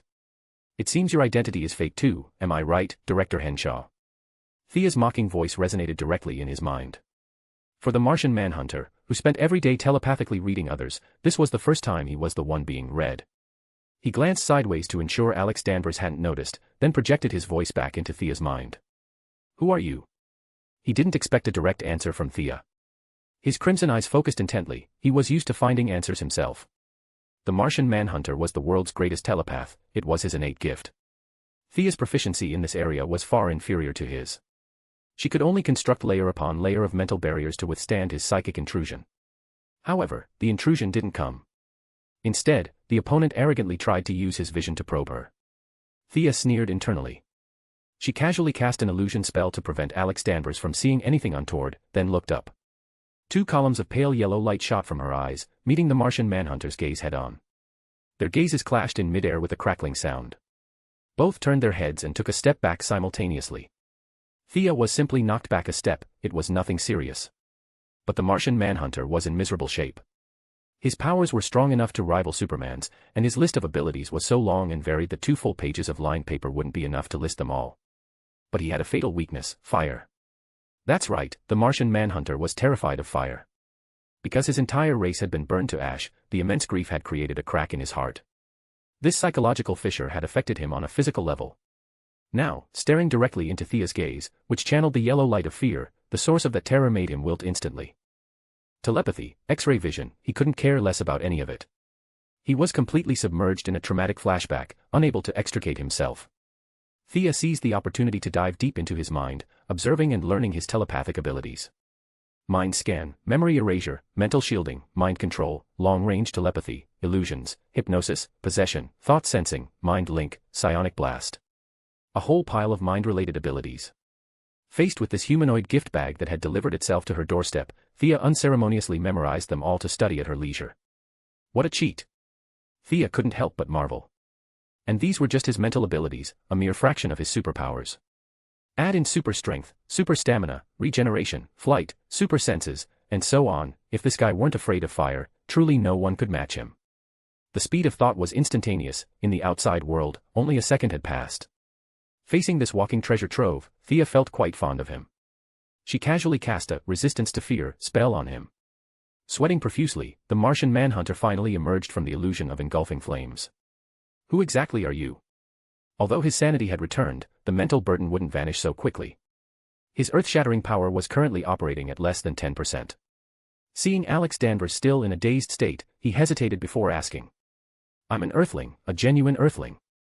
But you're a Martian, right? Thea crossed her legs, her long legs dazzling under her skirt, but the Martian manhunter was in no mood to appreciate them. Thea was speaking Martian, a language he hadn't heard in centuries. I am a Martian. My name is John Johns. How do you know my language? Thea flashed the ring on her hand. You know the Green Lantern Corps, right? I'm a member of the Yellow Lanterns. Oh. The Martian manhunter let out a sigh of relief. He didn't know about the Yellow Lanterns, but he had indeed seen the Green Lantern Corps and knew their translators could interpret all languages in the universe. You know me. And you know my weakness. Initially, John thought the fire scene was a manifestation of his own subconscious fear, but as a master of mind control, he could judge that there was an artificial factor involved. There was only one conclusion: the opponent knew him, or at least knew his weakness.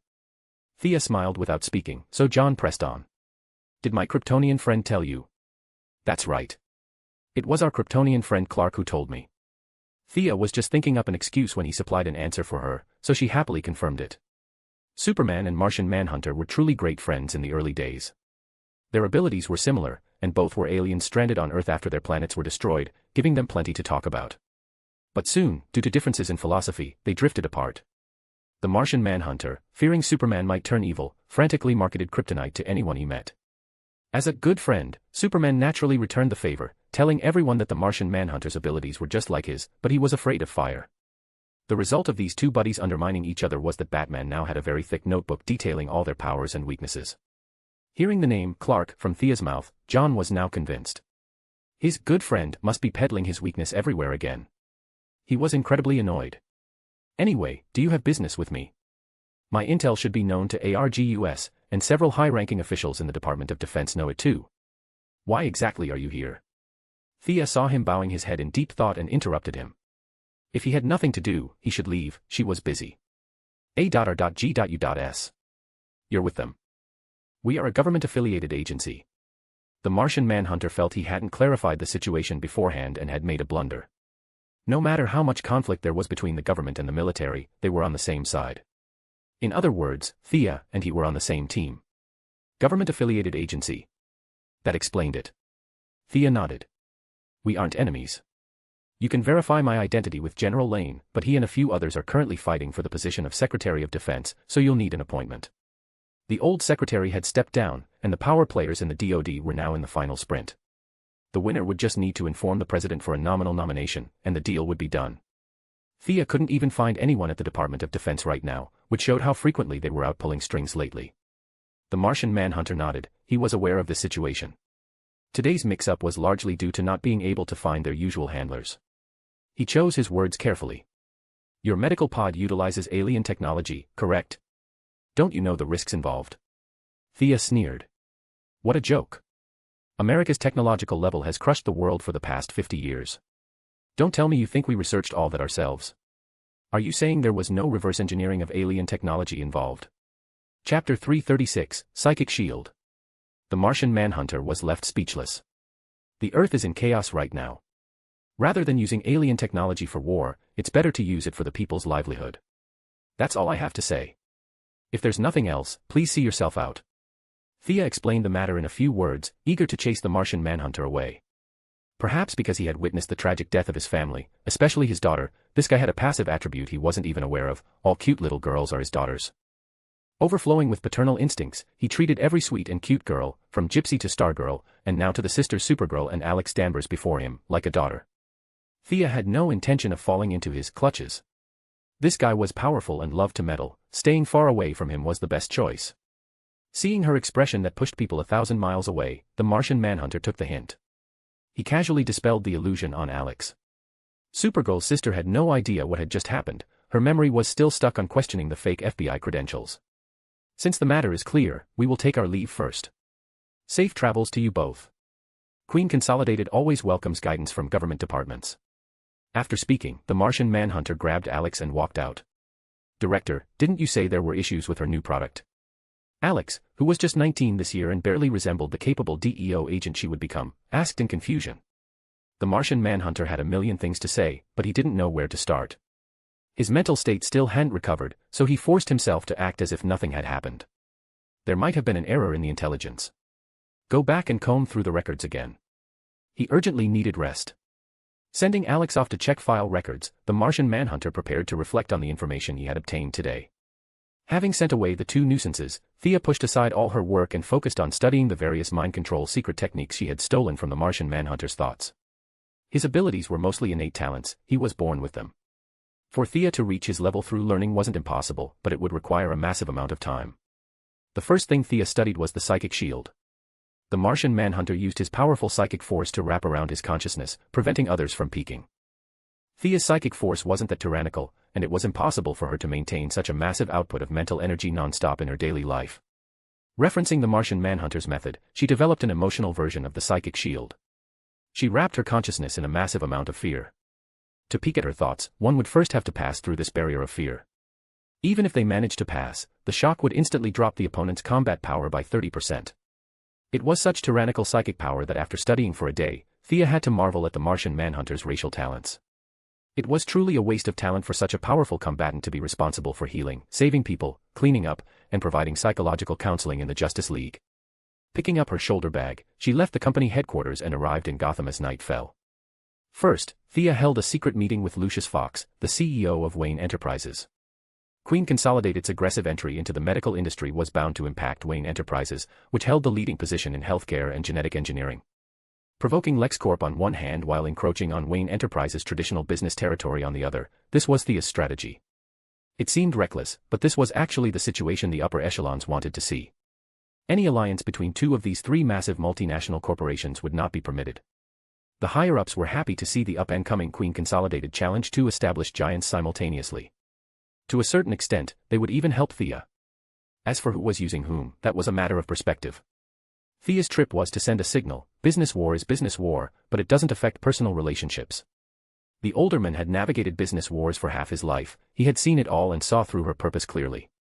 But the marketplace is a battlefield, he didn't fully trust Thea's words, responding with noncommittal pleasantries to get through the meeting. With their prior friendship as a foundation, the meeting wasn't exactly warm, but it wasn't cold either. Having achieved a preliminary result, Thea rushed to Wayne Manor. She had an appointment today to check on Damien's learning progress. Batman and Damien were temporarily out, so the old butler, Alfred, received her. Thea was experienced in dealing with the elderly. After a few kind words, she presented several pounds of Assam black tea. The old man was a traditional Brit, and his tea-drinking habit had persisted for years. However, Americans drank too little tea, it was coffee this, coffee that, every day. The old man had long been stifled. The old man smelled the fragrance of the tea leaves. Is this new tea from the recent harvest? Yes, it was just picked recently. Thea certainly wasn't going to say that she and Diana, Wonder Woman, had passed by someone's tea tree and picked it out of curiosity.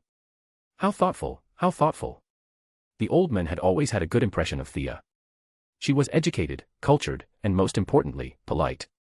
Thea was one of the few guests who actually entered through the front door to visit. Batman's little friends usually never used the door, windows, rooftops, sewers, those were the places they usually popped out from. She chatted with the old man, listening to stories about his time in the British Special Forces. Not long after, Bruce returned with Damien. Facing Thea again, both father and son were a bit ashamed. Batman genuinely hadn't known his son's foundation was so poor beforehand. For a full month, he hadn't gone anywhere, rumors in Gotham even claimed Batman was dead, while he poured his heart and soul into improving Damien's cultural knowledge. Relying on his high IQ and vast knowledge, he compiled a set of textbooks, compressing 6 years of elementary school knowledge into 1 month, which Damien had to learn. Don't understand. Get hit. Can't memorize. No food. Damien also had a streak of resilience in his character. After the bloodline baptism, his intelligence and memory had reached a peak. With efforts from all sides, he finally finished learning what others took 6 years to learn in just 1 month. Check him. Although Batman kept a straight face, he was actually quite proud inside, having a sense of déjà vu of a parent bringing a lagging student back up to speed through tough love. Thea didn't need Damien to have a high level of knowledge, a solidified worldview was actually detrimental to learning magic. But you had to know how to read. If you couldn't even recognize words, what kind of mage could you hope to become? She didn't stand on ceremony either, casually asking a few questions in math, English, and Latin. Damien answered them all fluently. All right, not bad. Thea was very satisfied and rubbed Damien's little head. The brat held back and didn't make a sound. Telling Damien to come to Star City to find her tomorrow, she bid farewell to the father and son. Walking alone on the streets of Gotham, Thea activated the Eye of Horus. She had one last thing to do on this trip, find Tommy, and give him the god blood syringe. That guy was having a blast hanging out with Barbara and Laurel, he hadn't returned to Star City for a long time. As Thea searched for his trail, she pondered what to say when they met. After all, Malcolm hadn't told them about their blood relationship yet. Giving him something for no reason would be too suspicious. Chapter 337, Pamela Isley. In the process of searching, Thea inadvertently discovered a woman. The Eye of Horus's farsight ability could see countless people and countless events. Thea originally didn't pay attention, but when her gaze swept over this woman, she instantly noticed something different about her. Since the matter with Tommy wasn't urgent anyway, Thea's curiosity was piqued. She flew to the woman, who was 2 streets away, and scrutinized her carefully. The woman appeared to be 2 or 3 years older than Thea. She had red hair, wore a green t-shirt and white canvas shoes. Judging by her attire, her family background wasn't well off. Hey, can you hear me? Thea called out twice next to the redhead, discovering that something was very wrong with her. She stumbled as she walked, looking drunk at first glance, but Thea's X-ray vision revealed that the genetic chains inside the woman's body were collapsing at high speed. Another victim of human experimentation. Having just sent Roy Harper away a few days ago, Thea couldn't help but think this. The only difference was that she was certain Roy was a beneficiary, whereas the woman before her had clearly encountered a botched experiment and become a victim. The other party's body was teeming with vitality, but this energy was so violent that it far exceeded the limits of what her genes could withstand. Can I treat this injury? If it were an ordinary gunshot or knife wound, Thea might turn a blind eye even if the person died right in front of her. But this person was peculiar, she was clearly about to die, yet her body was being replenished with massive amounts of life force. This made Thea feel the thrill of the hunt. Although she had some guesses in her heart, Thea still took out the woman's ID. She looked at the driver's license, Pamela Isley. Sure enough, it's the famous Poison Ivy. This was a female college student who loved plants, a graduate of the elite-filled Gotham University. Optimistic and kind, she was used as a test subject and injected with plant toxins. In the original lore, she survived a great disaster, her blood turning into chlorophyll, gaining the ability to control plants and secrete pheromones to control others. But Thea scrutinized the internal condition of her body carefully. She was currently very far from surviving a disaster. Without external intervention, she was dead for sure. Having experienced many similar events, Thea had developed some immunity to the concept of fate. Perhaps her own existence was the only explanation for why Pamela would survive the disaster this time. Poison Ivy had excellent abilities and was stunningly beautiful, she would make an excellent subordinate, worthy of Thea personally taking action. Thea happened to be struggling with how to explain the god blood to Tommy, so she decided to save this person first. Finding an empty house, Thea supported her with psychic power and kicked the door open. After a closer examination, Thea frowned slightly. The cause of the woman's near-death state was that the plant vitality inside her was overly rampant. The intake of nutrients per unit of time was too high, and the body couldn't absorb or convert it, leading to an uncontrolled buildup. But the buildup had a limit. Pamela's body was now at a critical point. Not much longer, in another minute, her body would explode from having too much energy. Thea took out the demon sword and tested it, but the results were poor. The opponent's energy wasn't magic or divine power, just vigorous life force, the demon sword had no effect on it. She lowered her head and ran through all the spells she knew, finding none were applicable.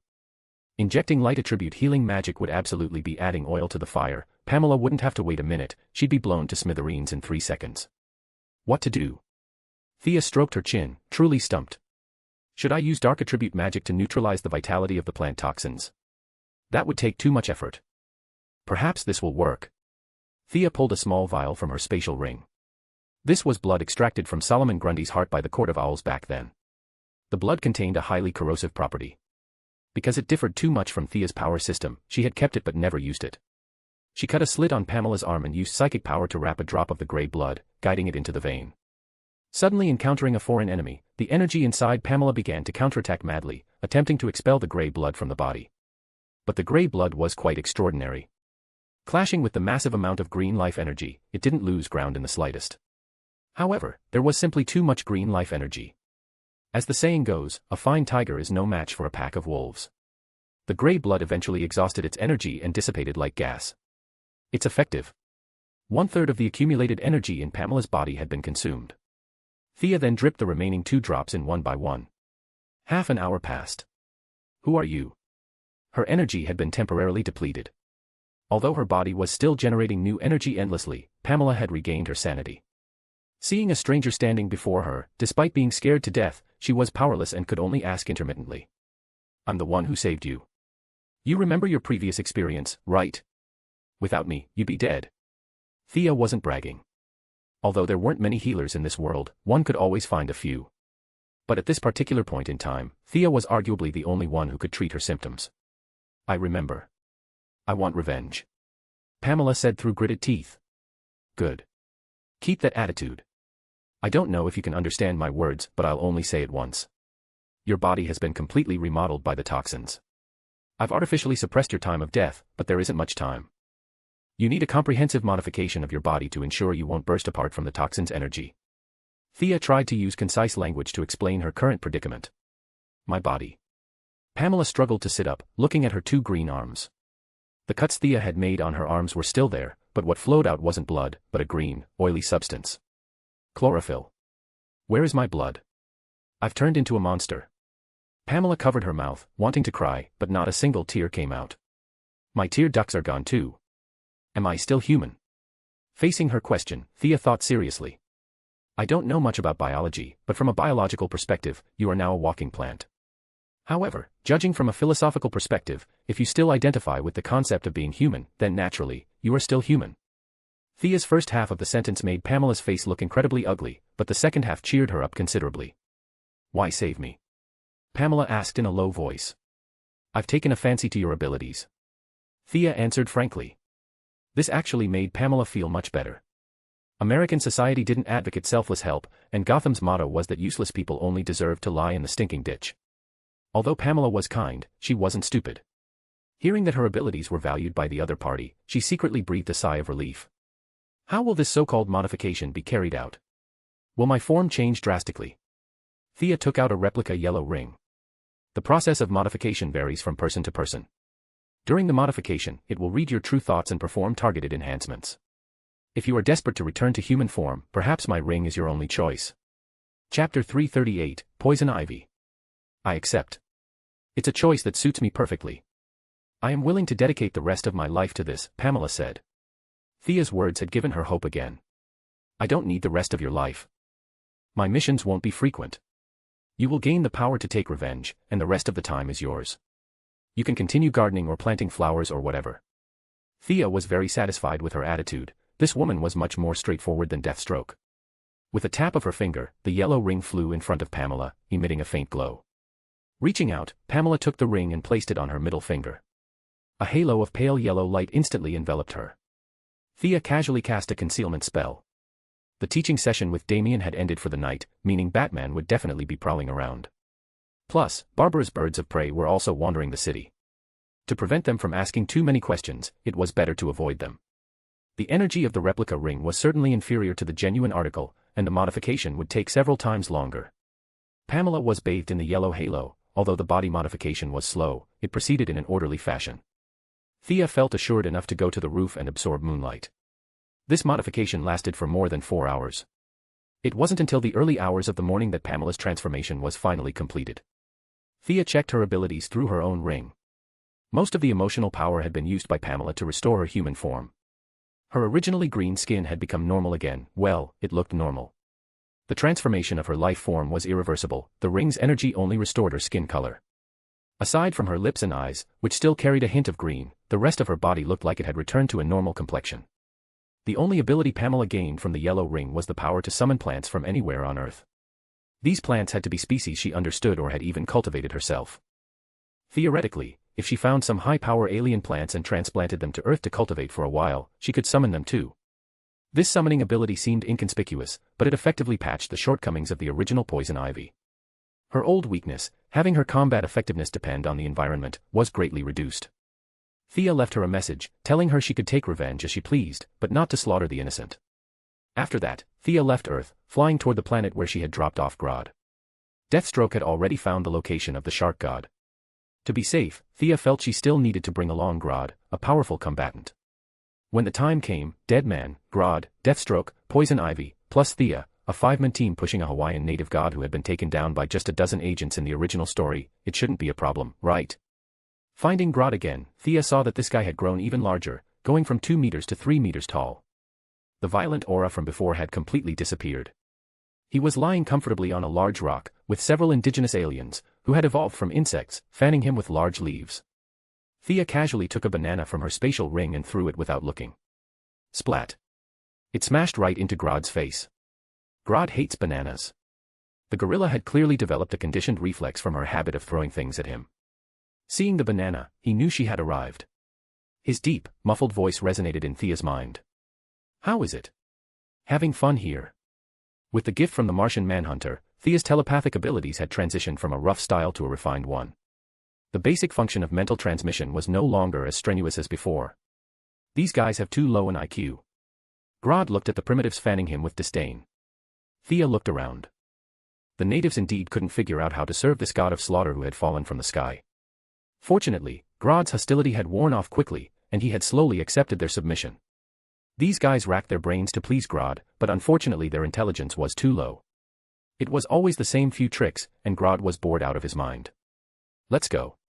I'll take you to a highly civilized planet. You will gain even greater power. Thea had confidence in Grodd. After all, he was a famous villain in the original timeline.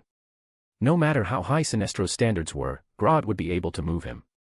Sinestro had been making frequent moves recently, secretly accumulating strength.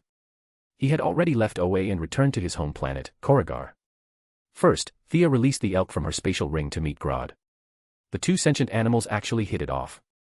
Both were Earth species and both had telepathic abilities, which gave them a good initial impression of each other. Then, amidst the ecstatic gazes of the indigenous aliens, Thea put Grodd into the spatial ring, flew into space, opened a wormhole, and headed into the depths of the universe. Welcome to Corrigar. What is your impression of my kingdom? Sinestro was in high spirits. He had already swapped out the Green Lantern uniform he had worn for years and was unashamedly meeting people in his Yellow Lantern identity. This guy has walked down this path after all. Thea knew her little butterfly wings couldn't affect such a distant part of the universe. Sinestro hadn't been stripped of his Green Lantern ring yet, but parting ways with the Green Lantern Corps was imminent. Her role in this was merely a matter of influencing when it happened. A very nice place. Are you enforcing your order here? Thea's gaze swept over the crowd. Sinestro was relying on his powerful willpower to master the ring, using its power to maintain the planet's security, monitoring everyone's actions and heartbeats. He wanted to give his people an ideal world, but the reality was that his people feared him, dreaded him. His yellow ring energy grew every day, and even Thea's ring energy rose significantly along with it. Perfect order is the bedrock of a stable life for the people, Sinestro said proudly. Thea didn't bother to point out the crucial flaw in this. Whether he knew or didn't know was irrelevant to her. Naturally, his nemesis Hal Jordan would deal with him. When Sinestro eventually fell, the two homologous rings would merge into one, and the beneficiary would be Thea. She didn't want to waste breath during this critical time of his rebellion. I've recruited a new subordinate. Please give him some pointers. Thea skipped over the issue of governance and discussed the purpose of her trip. This was something they had agreed upon earlier. Thea had 3 recruitment slots. Anyone who catches your eye must be. What is this? Sinestro stopped halfway through his sentence, startled by Grodd, who had just been released from the spatial ring. There were many strange creatures in the universe, some 100 times weirder than Grodd. But Sinestro had recently crammed a lot of Earth biology knowledge. He suspected he was seeing things, so he used the ring's identification function to scan again. Holy crap. A genuine gorilla. Classified as a primate mammal in Earth's biology. Sinestro's face turned dark. He pointed at Grodd and said to Thea, "This guy is your newly recruited subordinate. Are you kidding me? Last time you brought a dead man, and this time it's straight up an animal. If you don't give me a reasonable explanation, I will absolutely not agree to this." Chapter 339, The Subordinates Assemble. I am Grodd, not some animal, you purple-skinned eggplant. Sinestro's complaint hadn't even finished when an unusually deep, muffled voice resonated in his mind. He couldn't help but glance at Grodd. Was this gorilla speaking? Yes, Grodd has very powerful telepathic abilities, Thea said leisurely. She hadn't heard Grodd's words, but from Sinestro's expression she could guess a thing or two. Telepathic abilities. Sinestro had the mind of a formidable warlord. He didn't care about being called a purple-skinned eggplant, he was weighing the strength of this ability. Originally, he thought that with a height of 3 meters and weighing several tons, Grodd was a melee-type warrior. He hadn't expected him to be a psychic type. It wasn't that there were no species in the universe capable of mind control. Sinestro had seen plenty, but most of them had frail bodies. A psychic user with a physique as massive as Grodd's was extremely rare. Grodd's 2 huge nostrils snorted hot air in dissatisfaction. Sinestro asked Thea, how strong is his mind control? Thea looked around at the few people surrounding Sinestro. She had met Lissa Drac last time. Amon Sir was Aben Sir's son. She had seen him a few times before, and this guy had also been swindled into joining the Yellow Lanterns. As for the remaining 2 strangers, one was shrouded entirely in black mist, and the other was an alien woman with a mouth full of sharp teeth. The guy shrouded in black mist was likely the Weaponer, a life form from the antimatter universe whose strength was somewhat unfathomable. Thea aimed her target at the sharp-toothed woman and gave Grodd a mental signal. Grodd's mind control was silent and invisible. There was no explosion, no flash of fire. The red-haired, sharp-toothed alien woman simply walked leisurely to Thea's side. Carousel. Are you all right? Answer me. Sinestro shouted loudly. But his subordinate was now completely controlled.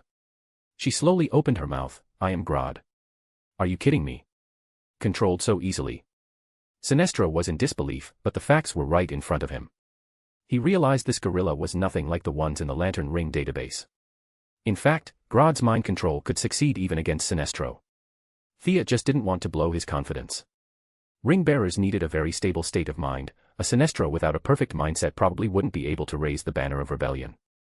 Rings of the same color could attack each other, but Thea's and his rings were essentially one and the same. They absolutely could not attack each other. The ring's judgment was very strict. Any subjective intent to harm would cause the deceased's ring to seek another host immediately. This was why, despite both harboring ulterior motives, they never came to blows. Thea's plan was not to hinder him at all, but even to support his defection. Let him and Hal Jordan go have their love-hate relationship. Whether Sinestro died in battle or returned to the Green Lanterns, the 2 rings would eventually merge back into one. She signaled Grodd to release the mind control on the sharp-toothed woman, Carousel.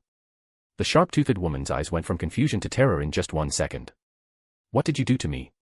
Although her tone was questioning, her feet didn't stop for a moment as she ran back to Sinestro's side at full speed. Sinestro nodded silently. Your Earth truly has many strange species.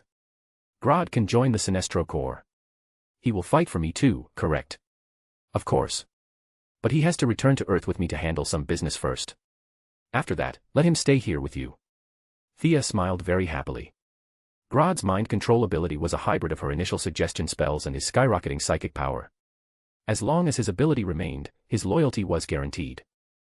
Thea also didn't want him stationed on Earth permanently. Seeing more cosmic life would broaden his horizons, and he wouldn't think of himself as such an anomaly anymore. The 2 finalized the agreement. Sinestro granted Grodd a new lantern ring, while Thea registered the names of these individuals into the Book of Parallax.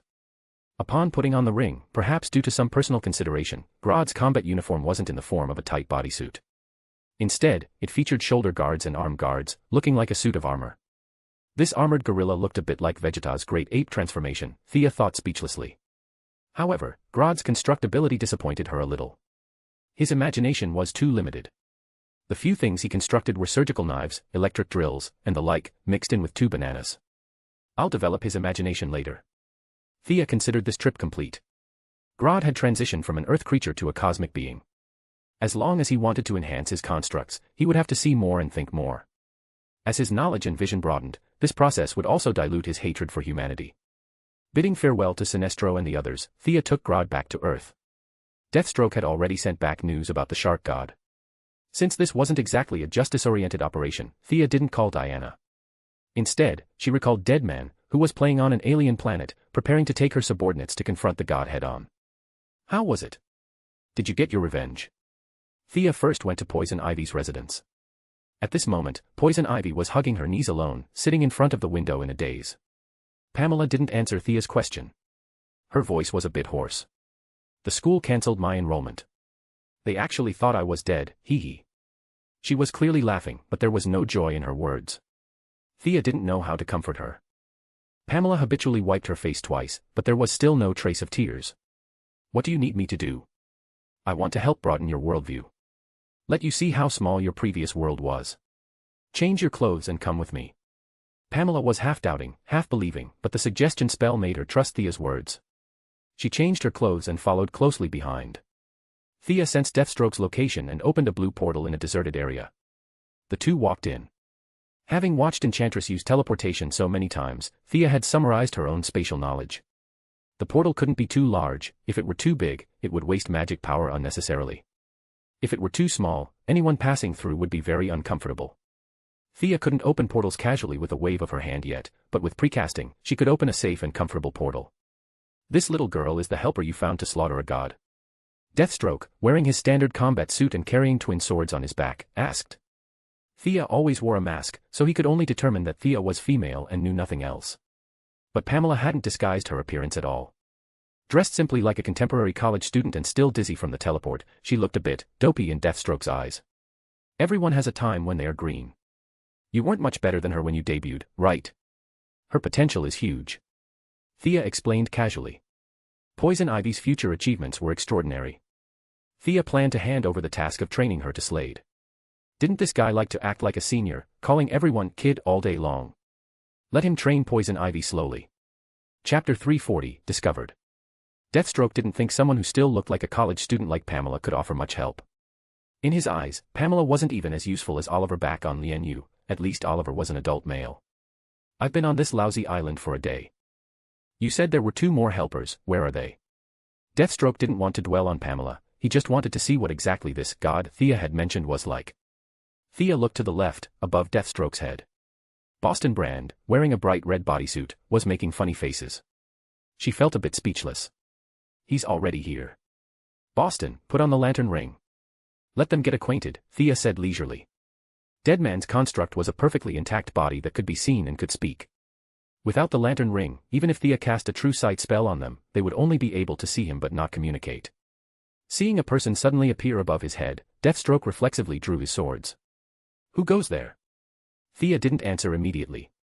Instead, she called Grodd out from her spatial ring before starting to introduce her subordinates one by one. A dead man and a gorilla. Poison Ivy felt her worldview being shattered into pieces, falling into a daze for a moment. Deathstroke Slade was much stronger than her mentally.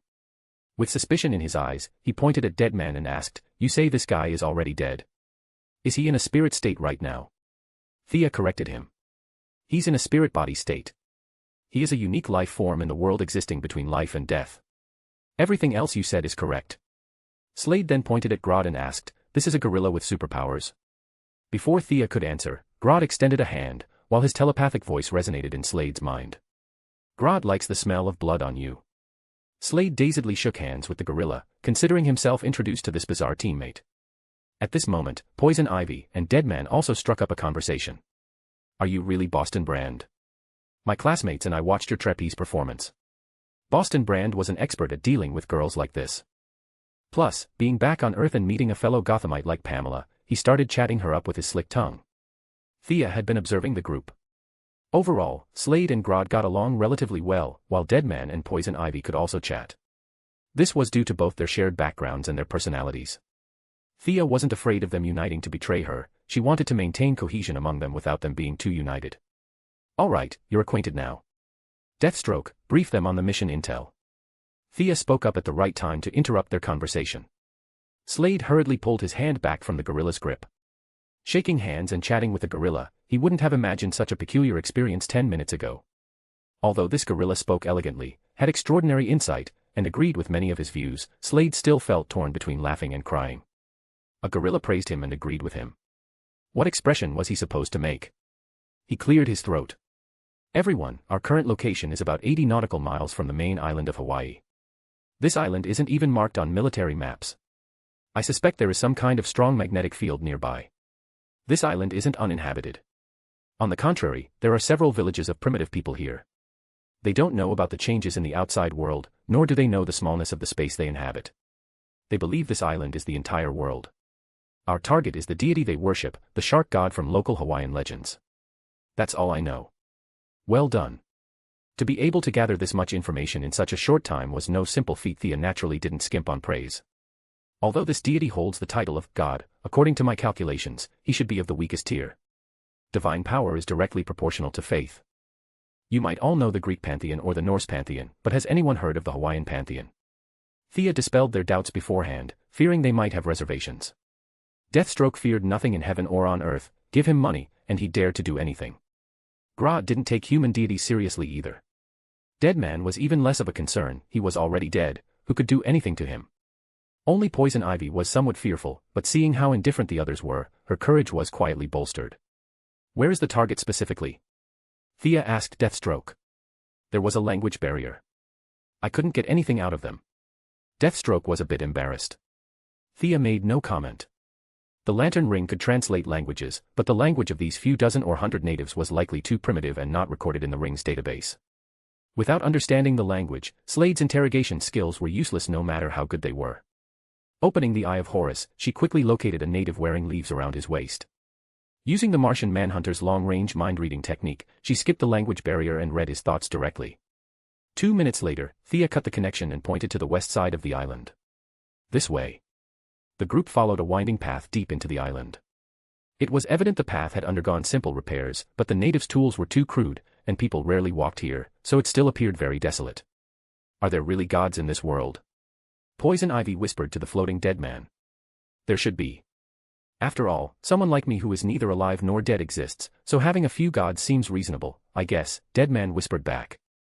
Poison Ivy mumbled something inaudible and kept up with the group. After many stops and starts along the way, Thea dared not use the Eye of Horus to probe directly, so she could only constantly correct their route based on the natives' memories. This is it. I can already feel traces of divine power, though it's very faint. Thea led the group to the entrance of a massive cave. She wasn't just comforting them, the divine power she sensed was truly negligible. Let alone comparing it to Diana, it was far inferior even to Thea herself. Stay alert. The enemy has discovered us. Thea had originally intended to launch a sneak attack, but she forgot that Grodd had a massive frame. His weight of several tons made a loud thump-thump sound as he walked. Unless the guy inside was deaf, it was impossible not to detect them. Slade immediately drew his twin swords, and a pistol hovered behind his left shoulder.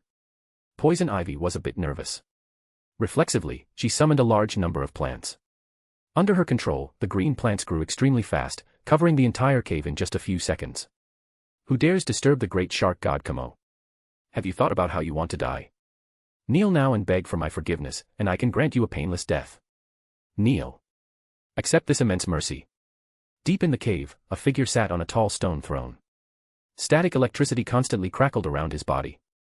By the faint light, one could see he was a blue-skinned giant. The giant had a very humanoid head, with several fin-like ridges on top, gills behind his ears, and a mouth full of sharp teeth. He glared aggressively at the intruders. Chapter 341, The God Who Never Struck. The giant himself was over 3 meters tall. Sitting at the highest point in the cave, looking down on them from above, he felt annoyed that they didn't kneel and tremble like the natives. He slowly stood up. Many unknown patterns were engraved on his blue body. The static electricity radiating from these patterns kept the cave from being pitch black. Your tragic fates have long been destined. You. The giant stood up but didn't attack immediately. Waving his massive arms, anyone who didn't know better would think he was giving a speech. Cut the crap. Get him. Thea had been observing since entering the cave. Combining this with the glorious history in the original timeline where this guy was taken down by just a dozen of Amanda Waller's agents, he didn't look strong no matter how she looked at him. Hearing him still chattering nonsense, she felt annoyed and didn't bother guessing his abilities. She flung her hand out, throwing a construct chain to bind the giant's feet. Thea's thinking wasn't complex, limit the opponent's speed first when their abilities are unknown. After all, her teammates, a dead man, a gorilla, and a rookie plant controller, weren't exactly built to be meat shields who could tank damage. Grodd looked like he had a big frame, but strictly speaking, he was a caster type, so fighting at range was the prudent method. The first to respond to her command was Poison Ivy. She controlled countless plants. Just a second slower than Thea, overwhelming vegetation wrapped the giant tightly. Several strange-looking plants even spewed out purple and red gases. Poison Ivy's starting point for her debut battle was a bit high. She didn't spare any plant consumption, spraying out every toxin she had, neurotoxins, hemotoxins, paralytic agents, hallucinogens. She might not even be clear on the characteristics of many of these plants herself, but she dumped them all right in the giant's face. The originally majestic blue face was turned green by the spray. Just as an angry expression appeared on the giant's face, he fell into a daze. Grodd's mind control followed immediately on the heels of the poison. Deadman was slightly slower than Grodd. He instant cast a fear spell, then went directly to possess the body. The giant's legs were bound by chains, his upper body was tied tight by plants. In the spiritual world, Grodd was desperately controlling him, and Deadman was trying hard to squeeze into his body. Fear was disintegrating his resistance, plant toxins were paralyzing his body, and his mental resistance grew weaker and weaker. Holy crap. Thea was a bit stunned. Her squad's strength was formidable. Everyone on her squad had some kind of crowd control ability. This guy, who blew so much hot air, had absolutely no ability to fight back. However, they lacked a proper tank and a real damage dealer. She would need to put some effort into that area in the future. Say. I don't need to go in, right? Slade, holding two long swords, looked in the giant's direction with lingering fear. Poison ivy was still controlling the plants to spew poison, the air was glowing green. No matter how he looked at it, those gases didn't seem to have body-strengthening effects. Poison ivy, stop spraying. Thea hurriedly stopped poison ivy, whose brain was a bit hyperexcited. Even though Thea had eaten the earth fruit, she didn't dare say she was completely immune to these messy gases. Let alone Slade and Grodd. This wasn't a game, friendly fire couldn't be ignored. Huff, huff. Poison ivy quickly stopped. This round of violent spraying placed a considerable burden on her body as well. Stopping her offensive, she rested her hands on her knees, gasping for breath. Thea watched from her spot. The demon sword's absorption process was indiscriminate. It would be troublesome if poison ivy's toxins were absorbed by Thea herself. She waited a while until the opponent's body turned from green back to blue. Thea knew this was the body's instinctual reaction. Although the giant's soul was controlled, his bodily instincts were rejecting the plant toxins. Opportunity. Thea took out the demon sword and charged forward with large strides. The demon sword unsheathed, drawing a flash of light in the pitch-black cave. The ridge of the blade glowed with a gloomy red light. It could sense part of Thea's intent and was also very excited at the prospect of tasting god blood. Puffed. With a muffled sound, the demon sword stabbed straight into the place where the giant's heart was suspected to be. Only this much divine power? Thea felt the divine power transmitted by the demon sword with her heart. Tiny, weak, and intermittent. She was very dissatisfied. She pulled out the sword and stabbed 3 more times in succession. A deep blue, fist-sized mass of divine power, like a ball of water, settled into her body. Weakling. By the time Thea stabbed the 5th time, she could absorb nothing more. She turned to look at Grodd. The gorilla made a gesture of stroking his chin, his voice transmitting into her mind. Either this guy suddenly had a massive increase in mental cultivation and resisted my mind control, or he died. Deadman also floated out. This guy should be dead. His soul has dissipated. Too weak. Thea could only come to this conclusion. Perhaps this guy had some strength or speed enhancements, but he couldn't be that strong. He shouted fiercely, but perhaps he was just a braggart powerhouse. My subordinates reported that ARGUS agents have arrived at the U.S. military base in Hawaii. Slade took a phone call. Feeling he hadn't helped in the fight, he reported this a bit too dutifully, almost like a lackey trying to prove his worth. Thea carefully assessed the extracted divine power. She really didn't know if she could extract water attribute magic power from this. But since ARGUS was here, they had to retreat. Erase all traces of our battle. As for the footprints on the way here, Deathstroke, you're the top-tier reconnaissance expert. You handle that. Actually, no intense battle had really occurred here. The opponent died without firing a single shot. The key issue was poison ivy's plants. Many were obviously not Hawaiian flora and had to be cleaned up. Instructing Deathstroke and Poison Ivy to clean up traces outside and inside the cave respectively, Thea directed Grodd and Deadman to search the vicinity for any good items. She herself focused on dealing with the shark god's corpse. TSK. Looking quite big, but why are you so useless? Thea flipped the corpse over and checked it for a long time. The patterns on this guy's body could be researched, but other than that, there was no value. Horus counted as a top-tier second-rate god. This guy wasn't even rated. Take it back. If it really doesn't work, chop it up and add it to the elk and the little heifer's meals. Thea thought it over repeatedly but couldn't think of any use for the corpse, so she awkwardly stored it in her spatial ring. I caught a captive. But this guy has very low intelligence. Grodd's voice rang out. He walked over, clutching a fishman less than a meter tall. The fishman had a shark-shaped head and a humanoid body, looking at these intruders while trembling in fear. Thea observed him with the eye of Horus. This guy also had a bit of divine power in his body, though it was even fainter than the guy who just died. This must be the future king shark of the Suicide Squad, right? From an ordinary person's perspective, he would be considered powerful once grown up. Killing him now would be a bit of a pity. His intelligence wasn't high, he would make a good hand for guarding the door. Thea waved her hand grandly. Take him away. Chapter 342, The Queen Family's Head of Security. Even as a child, King Shark had nothing to do with the word cute, or good-looking, for that matter. Thea couldn't exactly bring him back to Queen Manor to raise. After Deathstroke finished cleaning up the traces on the island, she handed both the tasks of training Poison Ivy and raising King Shark over to him. Having witnessed Poison Ivy's power, Deathstroke wasn't too resistant to this assignment. Thea softly chanted a spell, casting a small dust spell over the cave. From the outside, it now looked just like a desolate, uninhabited cave. Only then did she nod, open a portal, and leave the small island. Poison Ivy and Deathstroke went off to train, Deadman was let loose to play wherever he wanted, and Grodd was responsible for returning to the Sinestro core to keep abreast of Sinestro's progress at all times. Thea's requirement for him was to watch more, learn more, and just slack off during battles. Thea returned to Star City alone. She needed to absorb that massive divine power to increase the water attribute magic power in her body. The process of creating something from nothing required consuming a massive amount of divine power. Thea absorbed it slowly without rest for 3 days before finally forming a faint trace of water attribute magic power in her body. That wasn't easy. Not resting for 3 consecutive days and feeling damp all over, Thea took a refreshing shower and was now drying her hair with a towel. This shark god was too much of a weakling. After transforming her body with his divine power, there was almost nothing left. Thea barely managed to replenish a bit of water attribute before the entire mass of divine power energy was exhausted. To achieve attribute balance, Thea converted a small portion of the other 4 attribute magic powers into water attribute.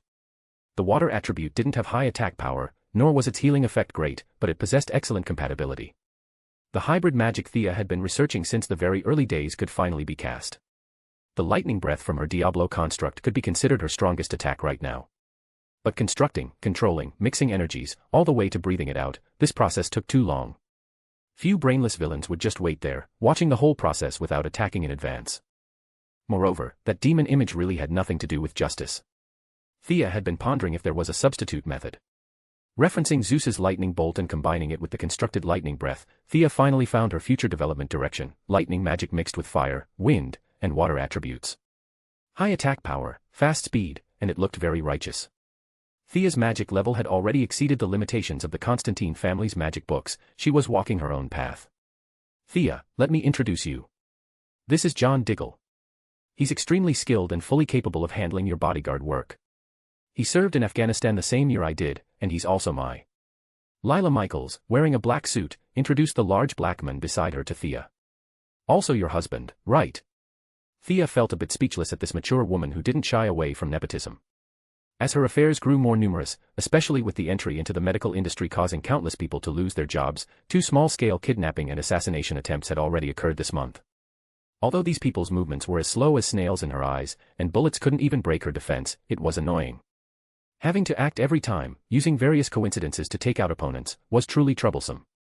She had only temporarily decided to ask ArrowVerse to provide some retired agents or something to help maintain appearances. She never expected Lila would drag out her husband, who was idling at home as a house husband. Lila knew Thea's strength. If this job really encountered danger, it was unclear who would be protecting whom. Of course, objectively speaking, John Diggle's skills were good. Being part of the Team Arrow Iron Triangle in the future had historically validated him. Actually, Lila had also undergone an internal struggle. Her husband staying at home every day, doing laundry and cooking, could easily affect a man's mental state. Her ArrowVerse work wasn't suitable for the straightforward Diggle. It just so happened that Thea mentioned this to Amanda Waller. Lila very forcefully took on the task. Amanda wouldn't refute her deputy over such a small matter and agreed without much thought. But Lila didn't tell her husband about Thea's strength. Diggle had strong self-esteem. If he knew he was just a freeloader and that it didn't matter if he was there or not, he would definitely resign. A bodyguard job with such high wages and that was this safe was rare in the world. At least with Lila's knowledge, she hadn't found many people on Earth more powerful than Thea. As for her husband having an affair or something, there was even less need to worry. Although Thea and Diana were elusive, ArrowVerse still possessed some intelligence. It wasn't hard to analyze the relationship between the two. Her own husband was as dark as coal, very safe. Welcome, Mr. Diggle. If you have no other matters, from today on, my personal security work will be your responsibility. Thea could roughly guess Lila's intention, but there was no need to point it out. She herself wanted to hide, and ArrowVerse didn't want any large-scale supernatural phenomena occurring. Keeping all those clowns stuck at the level of ordinary humans was the best approach. I'll start work today. The big guy had been idle at home for over a year. He didn't know Thea's strength, he only felt the time was tight and the task heavy. He immediately gathered the few bodyguards of the Queen family to assign tasks. This is your husband, right? Only when Diggle was out of sight did Thea whisper to Lila. Haha, yes, yes.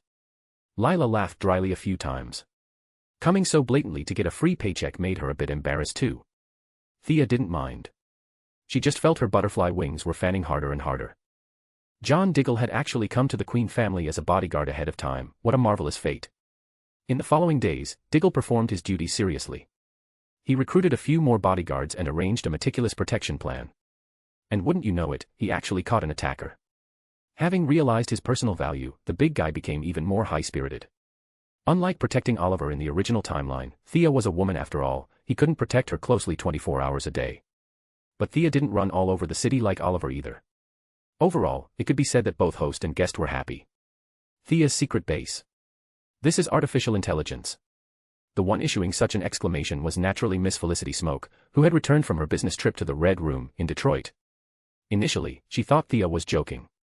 AI. Are you kidding me? How could such sci-fi stuff exist in reality? But when the 3D projection of Gideon greeted her, the former hacker lady was completely stunned. Fortunately, the secret base was deep underground and well soundproofed, so her scream didn't attract anyone's attention. Is this really artificial intelligence? After getting Thea's affirmative answer, Felicity's eyes widened. Fearing her eyes were playing tricks on her, she waved her hand back and forth through Gideon's 3D image before finally confirming she wasn't seeing things or hallucinating. Something from the movie world had come alive right in front of her eyes. Chapter 343, The First Confrontation with Luther. Is this an alien product too? Felicity, who counted as having seen the world after her trip to the Red Room, couldn't help but think this. Thea didn't confirm or deny the question. She needed Felicity's computer knowledge to strengthen Gideon, or rather, to restrict the artificial intelligence. Countless movies and TV shows had revealed just how much disaster an unrestricted AI could bring to humanity. Gideon on the timeship Wave Rider had even evolved emotions. Thea had to guard against this. I need to study it carefully. Thea ordered Gideon to display the source code. Felicity's eyes lit up after reading just 2 lines. Then, completely ignoring Thea, she began typing away furiously on several machines alone. The former hacker lady researched for a whole day. Thea eventually had to make her stop because the girl was so absorbed she forgot to eat and sleep. If Thea didn't intervene, she might starve herself to death. Miss Felicity was incredibly excited. The moment she saw Thea again, she poured out her research findings like spilling beans. Thea was made dizzy by the talk of algorithms and logical structures. In short, in Felicity's mouth, Gideon was synonymous with perfection and exquisiteness. When do you think we can start design work on our mechanical armor? Thea didn't care about the construction of the AI, as long as it didn't rebel. We can start right now. Felicity said somewhat indistinctly, her mouth still full of food. Then let's begin. Designing the iron suit wasn't too difficult. They had the atom suit as a foundation, combined with the new type of energy source recently developed by Queen Consolidated. After research by dozens of scientists at Queen Consolidated, a white dwarf star fragment the size of a cubic centimeter weighed 1 ton. If the output of this small fragment was designed reasonably, it could provide electricity for a city of 1 million people for several years. This massive energy body was completely capable of powering the iron suit. In the original timeline, the Atom, Ray Palmer, only obtained the new energy technology after acquiring Queen Consolidated. His suit initially used the white dwarf star for energy as well. Unfortunately, this high-density, high-temperature stellar fragment was extremely unstable. A violent explosion accidentally resulted in his atomization, shrinking ability. Thea didn't need to follow his old path. The Red Room laboratory had the product she needed, a white dwarf stabilizer.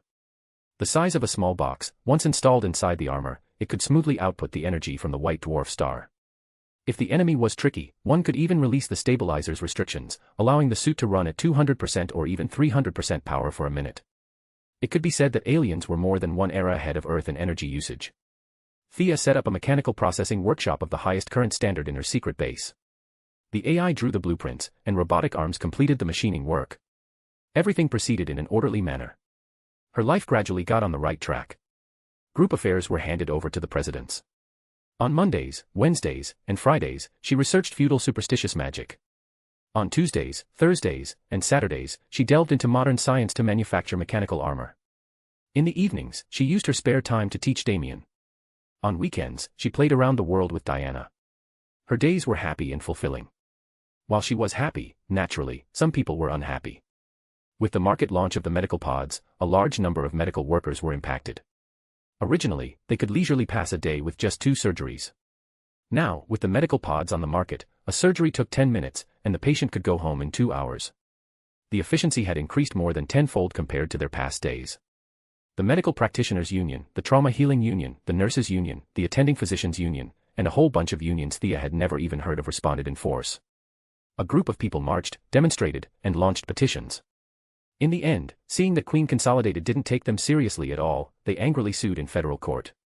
Under the system of separation of powers, and for reasons unknown, the court actually accepted the case. Thea, who was still developing her weapon system, could only helplessly attend the preliminary hearing. "Miss Queen, please don't be nervous. You don't need to say a word." This was her bodyguard, Diggle, who had no idea what was really going on.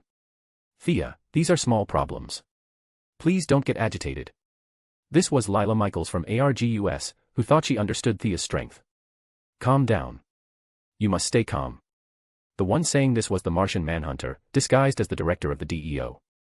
He was terrified Thea would lose her temper and unleash her full power right there. With his fear of fire, he wouldn't be able to stop her at all. On the surface, the three of them were saying the same thing, but what they meant was worlds apart. Thea's mindset was very transcendent right now. These guys holding signs and shouting protests posed zero threat to her.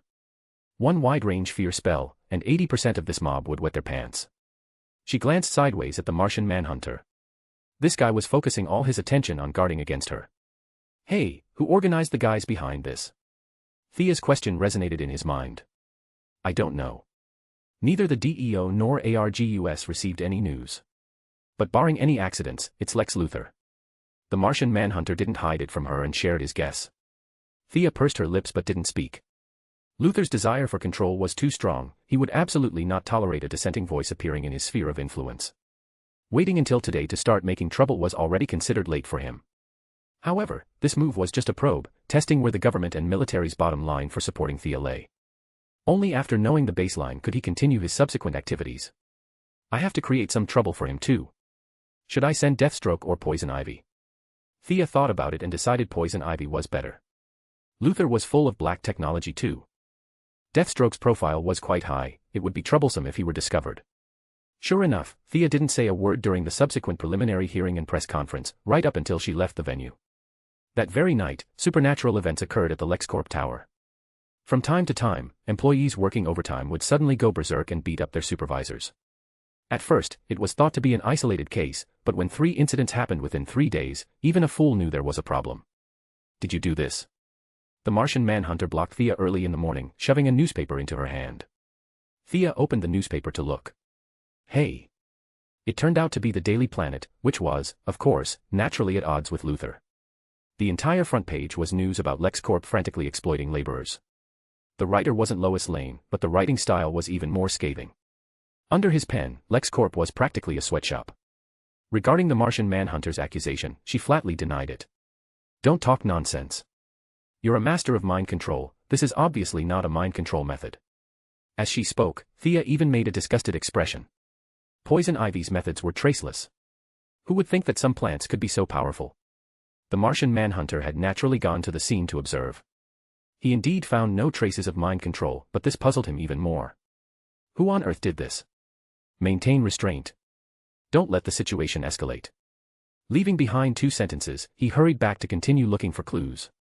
Chapter 344, Power Armor. The news media had been lively for the past few days. One day they reported that Queen Consolidated was forcing former middle-class doctors to beg on the streets. The next day they claimed the LexCorp Group's day and night overtime had driven several employees insane. Both sides exchanged blows back and forth for several rounds, maintaining a subtle bottom line, probing without costing lives. Just as several domestic analysts were making irresponsible remarks analyzing the development of the situation, things suddenly quieted down. Northwest One on the street sued Thea anymore, and LexCorp had no further supernatural incidents. Things were just like at the beginning, appearing abruptly, then disappearing quickly from everyone's sight. Thea didn't bother getting too involved, because her armor was in its final stage. Power system intact, propulsion device intact, auxiliary operating system intact. 3, 2, 1, start. In the secret base, Felicity carefully stared at the various indices on the display screen. Thea stood to the front left. 4 mechanical arms were in front of her, quickly helping her equip the suit of armor the 2 of them had spent days grinding away to build. Unlike the Iron Man next door, Marvel, Thea herself had sufficient combat power. She just needed some powerful defensive capabilities, she didn't need a fully enclosed armor. Her armor was less like Iron Man's and more like Dr. Doom's. Traditional metals couldn't achieve perfect fusion with magic power. After much thought, Thea finally brought out the corpse of the shark god Kamo. Disemboweling and dismembering couldn't even describe her brutality. The inner layer next to the skin was traditional metal, the auxiliary operating system and energy conduction system were all in this layer. The slightly outer layer was Kamo's remains. Although Kamo was incredibly weak, he was a god after all. His body still possessed decent magic conductivity. Thea engraved a large number of practical magic circles on this layer: strength, agility, endurance, and so on, all spells that could improve overall performance. The outermost layer was made entirely of hafnium. This metal, which could only be synthesized artificially, had extremely high hardness, melting point, and mass. Hafnium metal had the effect of resisting nuclear bombs head-on. Considering several aspects, it was the most suitable armor material for Thea. Not needing full-body armor that wrapped people up like Iron Man meant there naturally weren't as many places needing fastening. The defense at the body joints would be lower, but the agility was much better than Tony Stark's straight punch straight kick attack mode. Thea's dressing was fast. Shoulder guards, chest guards, arm guards, and leg guards were all installed. A silver-white helmet was worn on her head. The Eye of Horus crushed all detection equipment, so no face mask was manufactured, but a mask covering the face would appear during combat. The armor was silver-white overall but carried red patterns. As a symbol for a long time to come, a cloak was a must-have. The two had another argument over the color of the cloak. The cloak should be green, right? A green cloak with silver-white armor feels like a good match. Felicity remembered the skateboard color dispute from that day and insisted on green. Thea broke into a sweat. Silver armor, green cloak. Isn't that just Dr. Doom? Will he cross dimensions to come fight me for it? She used the same rhetoric as before, something about green being easily associated with decay, withering, and a bunch of nonsense. In the end, Thea gained the upper hand. The same color as the skateboard back then, a red cloak. Dressing complete, some tests were needed. The first test was strength. Even a kid understood that brute strength trumps fancy technique. Superman and Diana both relied on strength to crush enemies. Even Shazam and Black Adam in the later stages, clearly caster types, were punching people every day. It was evident that the strength attribute was a must-have. 500 tons. 620 tons. 700 tons. 770 tons. The final strength was fixed at 850 tons. However, this was only the result of the white dwarf star running at 50% power. If overloaded, breaking through 1,000 tons would be no problem. Next was the speed test. Thea herself relied on magic to fly, with a speed of about 700 kilometers per hour. With the yellow lantern ring running at full power, she could exceed Mach 2 within the atmosphere, but it couldn't last, the emotional consumption would be fast. The suit's propulsion system came from the Red Room. Its full name was the Rotating Core Power Amplifier. Converting the white dwarf star's energy into propulsion, its speed could stably exceed the speed of sound, which was Mach 1. On paper, that was slower than the lantern ring, but it had no consumption for herself. Plus, it had powerful defense and an optical camouflage stealth function. From the perspective of concealment and safety, it exceeded the lantern ring. Do we still test the weapon system? Thea avoided satellites, flew a few laps at low altitude nearby, and returned to the secret base. Felicity asked. Let's try it. With the white dwarf star's energy supply, the freeze gun's sustainability will definitely be stronger. They hadn't considered the weapon system too much, directly installing freeze guns, one on each hand. Thea looked down a bit on the Red Room Laboratory's white noise cannon, a cone-shaped sonic attack with too low lethality. Dr. Silas Stone guarded it so tightly that those who didn't know would think it was some powerful weapon. Installed on the arms, the freeze gun's battery life and firing speed were both improved. A 20-square-meter room could now be completely frozen in 1 second. Back when Thea used the freeze gun against Enchantress, she had sprayed for half a minute before freezing that small hut. Before the testing was complete, the two accidentally discovered a hidden attribute of the armor. This set of armor had excellent underwater combat performance. According to Gideon's calculations, the speed of this armor underwater could reach 1,500 nautical miles per hour. It could be said that this armor was faster underwater than in the sky. This was undoubtedly the effect of Kamo's corpse. Thea couldn't help but secretly think, maybe this guy wasn't a weakling. From this bit of superficial data, it could be analyzed that the opponent might have been very fierce underwater. In this world, the fastest underwater speed should be the superhero Aquaman. Holding the divine artifact trident, his super swimming speed could reach 10,000 feet per second, which was more than 3,000 meters, translating to nearly 6,000 nautical miles per hour. Sigh. Thea looked down at Kamo's remaining wreckage. This guy probably died with grievances, right? Hit with a full set of control skills on land by her group, he died without ever displaying his own abilities. If not for this power armor, he probably would have only left behind the name of a piece of trash. The development of armor was endless. Thea felt a bit unhappy that the first set of armor she researched with such great ambition turned out to be underwater combat armor. Moreover, how to equip it quickly was also a problem needing urgent solution. The only thing Thea could think of was using magic's absorption characteristics to complete a quick change, but that should be a consideration for the next set of armor. Her defense problem was temporarily solved. The rest was the safety of those around her. Luther had quieted down, but harassment from petty criminals had never stopped. Thea specifically instructed Diggle to protect the group's several presidents. At the same time, she made a small freeze gun for Felicity. If the bodyguards were unreliable, this gun would still be very effective. Chapter 345, Green Arrow Girl. Barely 2 days after the power armor was completed, Thea, who was still delving into her research, was called out for a meal. The person inviting her was Shadow, the little beauty working as a forensic examiner at the Star City Police Department. "Is your father doing better?" Thea put down her bag and asked casually. "Still the same, though his complexion is much better than before." The two chatted idly for a few sentences. Shadow checked to ensure no one was around before speaking in Chinese about her purpose for the meeting today. "You want to be a superhero and fight criminals?" Thea was a bit startled hearing Shadow's words. A person from that certain unspeakable country running across the ocean to be a superhero, no matter how she looked at it, the situation felt bizarre. Yes. Recently, the crime rate in Star City has shown a rising trend. Many criminals are caught but released due to insufficient evidence. "Star City is my home now, I want to contribute," Shadow said with a very serious expression. Thea had heard about these things. Malcolm Merlin's departure had created a vacuum in Star City's underground forces.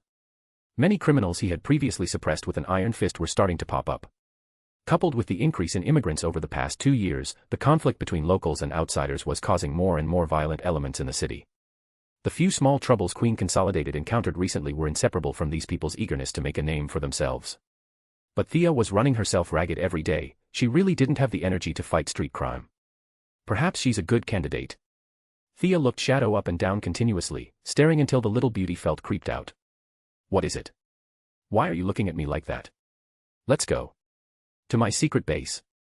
I'll introduce a friend to you." "Wait, no, you know her." Thea said words that confused Shadow, then dragged her to the secret base. "Miss Felicity Smoke, computer expert. You two should have met, she has always been my assistant, providing me with tech and logistical support from behind the scenes. This is Shadow. She wants to become a superhero. I think you two can coordinate more, since I'm often not in Star City." The two women knew each other previously, just not well. Now that they shared certain secrets, their relationship skyrocketed. Thea waited for them to chat a bit before asking, "Shadow, what method do you want to use to fight criminals?" Shadow didn't hesitate at all. "I want to inherit my father's mantle. I'll use a bow and arrow." Her tone was decisive and incredibly firm. The corner of Thea's eye twitched slightly. She asked uncertainly, "A green suit?" "Yes." Thea was rendered completely speechless. Green clothes, using a bow and arrow, wasn't this Green Arrow debuting ahead of schedule? Would her codename be Green Arrow Girl? Green is good. Green is good. Felicity hadn't participated in their conversation initially, but hearing the topic of green, she couldn't help but jump in, giving Shadow a smile that said, "You have great taste." Her smile made Shadow feel a bit baffled, but the gentle woman smiled back in response. "Let me see your skills." Thea tossed her a bow and arrows. Thwack, thwack. Shadow fired 10 arrows in succession. The first few were a bit rusty, but the last few fully displayed her level. Not bad. Thea thought about it and could only answer this way. Shadow's archery would be considered stunning in the eyes of ordinary people, but in Thea's view, the power, speed, and precision were lacking. There was a gap compared to Thea herself, Malcolm, or the future Oliver. Shadow also understood her rough level. "Father once said my strength is insufficient. No matter how much I train my archery, this is the limit. Try putting these on." Thea threw her a pair of gauntlets. These were transitional products between the original mechanical arm and the power armor. They purely increased strength and were useless to Thea, left gathering dust after research. Shadow was smart and smoothly put on the gauntlets. The skyrocketing strength astonished her. She picked up the bow and pulled hard, snap. The bow body was pulled directly apart. 1 ton of force. The gauntlets are adjustable. Try again. Thea threw her another bow and arrow set. This time, Shadow didn't exert sudden force. The result of the increased strength was that the bowstring could be drawn to its absolute limit. The speed of the sharp arrows at full draw instantly went up a level, all 10 arrows pierced through the target. This amazed Shadow endlessly. She took off the gauntlets, carefully feeling the difference in power. As a member of Thea's team on the surface, tech equipment was essential. Thea brought out the set of gear she had used that day. Afraid of heights? Thea asked. Shadow shook her head. Are there archers afraid of heights? They hopped around treetops and eaves all day. If they were afraid of heights, what was the point? Thea couldn't give her the atom board. First, the color was wrong, wearing all green with a red skateboard would look weird. Second, that board was bound to Thea's brainwaves, so others couldn't use it. Fortunately, their machining capabilities had reached a new level compared to 4 years ago. Gideon could further optimize the structure, so it wouldn't be as cobbled together as before. In less than an hour, a new type of hoverboard was born. Thea also prepared a Kevlar combat suit for her. Their body types were similar, with Shadow being slightly shorter. She also equipped her with various trick arrows, basically replicating the loadout Thea took to Gotham that day. Watching Shadow fly happily outside for 2 laps, Thea decided to pour some cold water on her. Your melee combat is no good. If you don't want to use firearms, your melee strength must be improved. Father only taught me archery back then. Come, attack me. You can only go out to fight criminals when I'm satisfied. Thea's melee combat was currently considered top tier in the world. In her eyes, Yao Fei's melee skills weren't that great either, and as his daughter, Shadow was even worse. Expecting her to become earth-shatteringly good was impossible, but she at least needed the ability to fight back. The next few days entered the phase of training Shadow. Later, since she was already herding one sheep, Thea figured she might as well drag a second one in, so she pulled Damien into the teaching sessions as well. Damien liked the tactic of teleporting to an enemy, stabbing them, and running away. Limited by his total mana pool, Thea didn't continue teaching him magic and could only guide his melee combat. Teaching both sides was troublesome, so she simply pulled them together.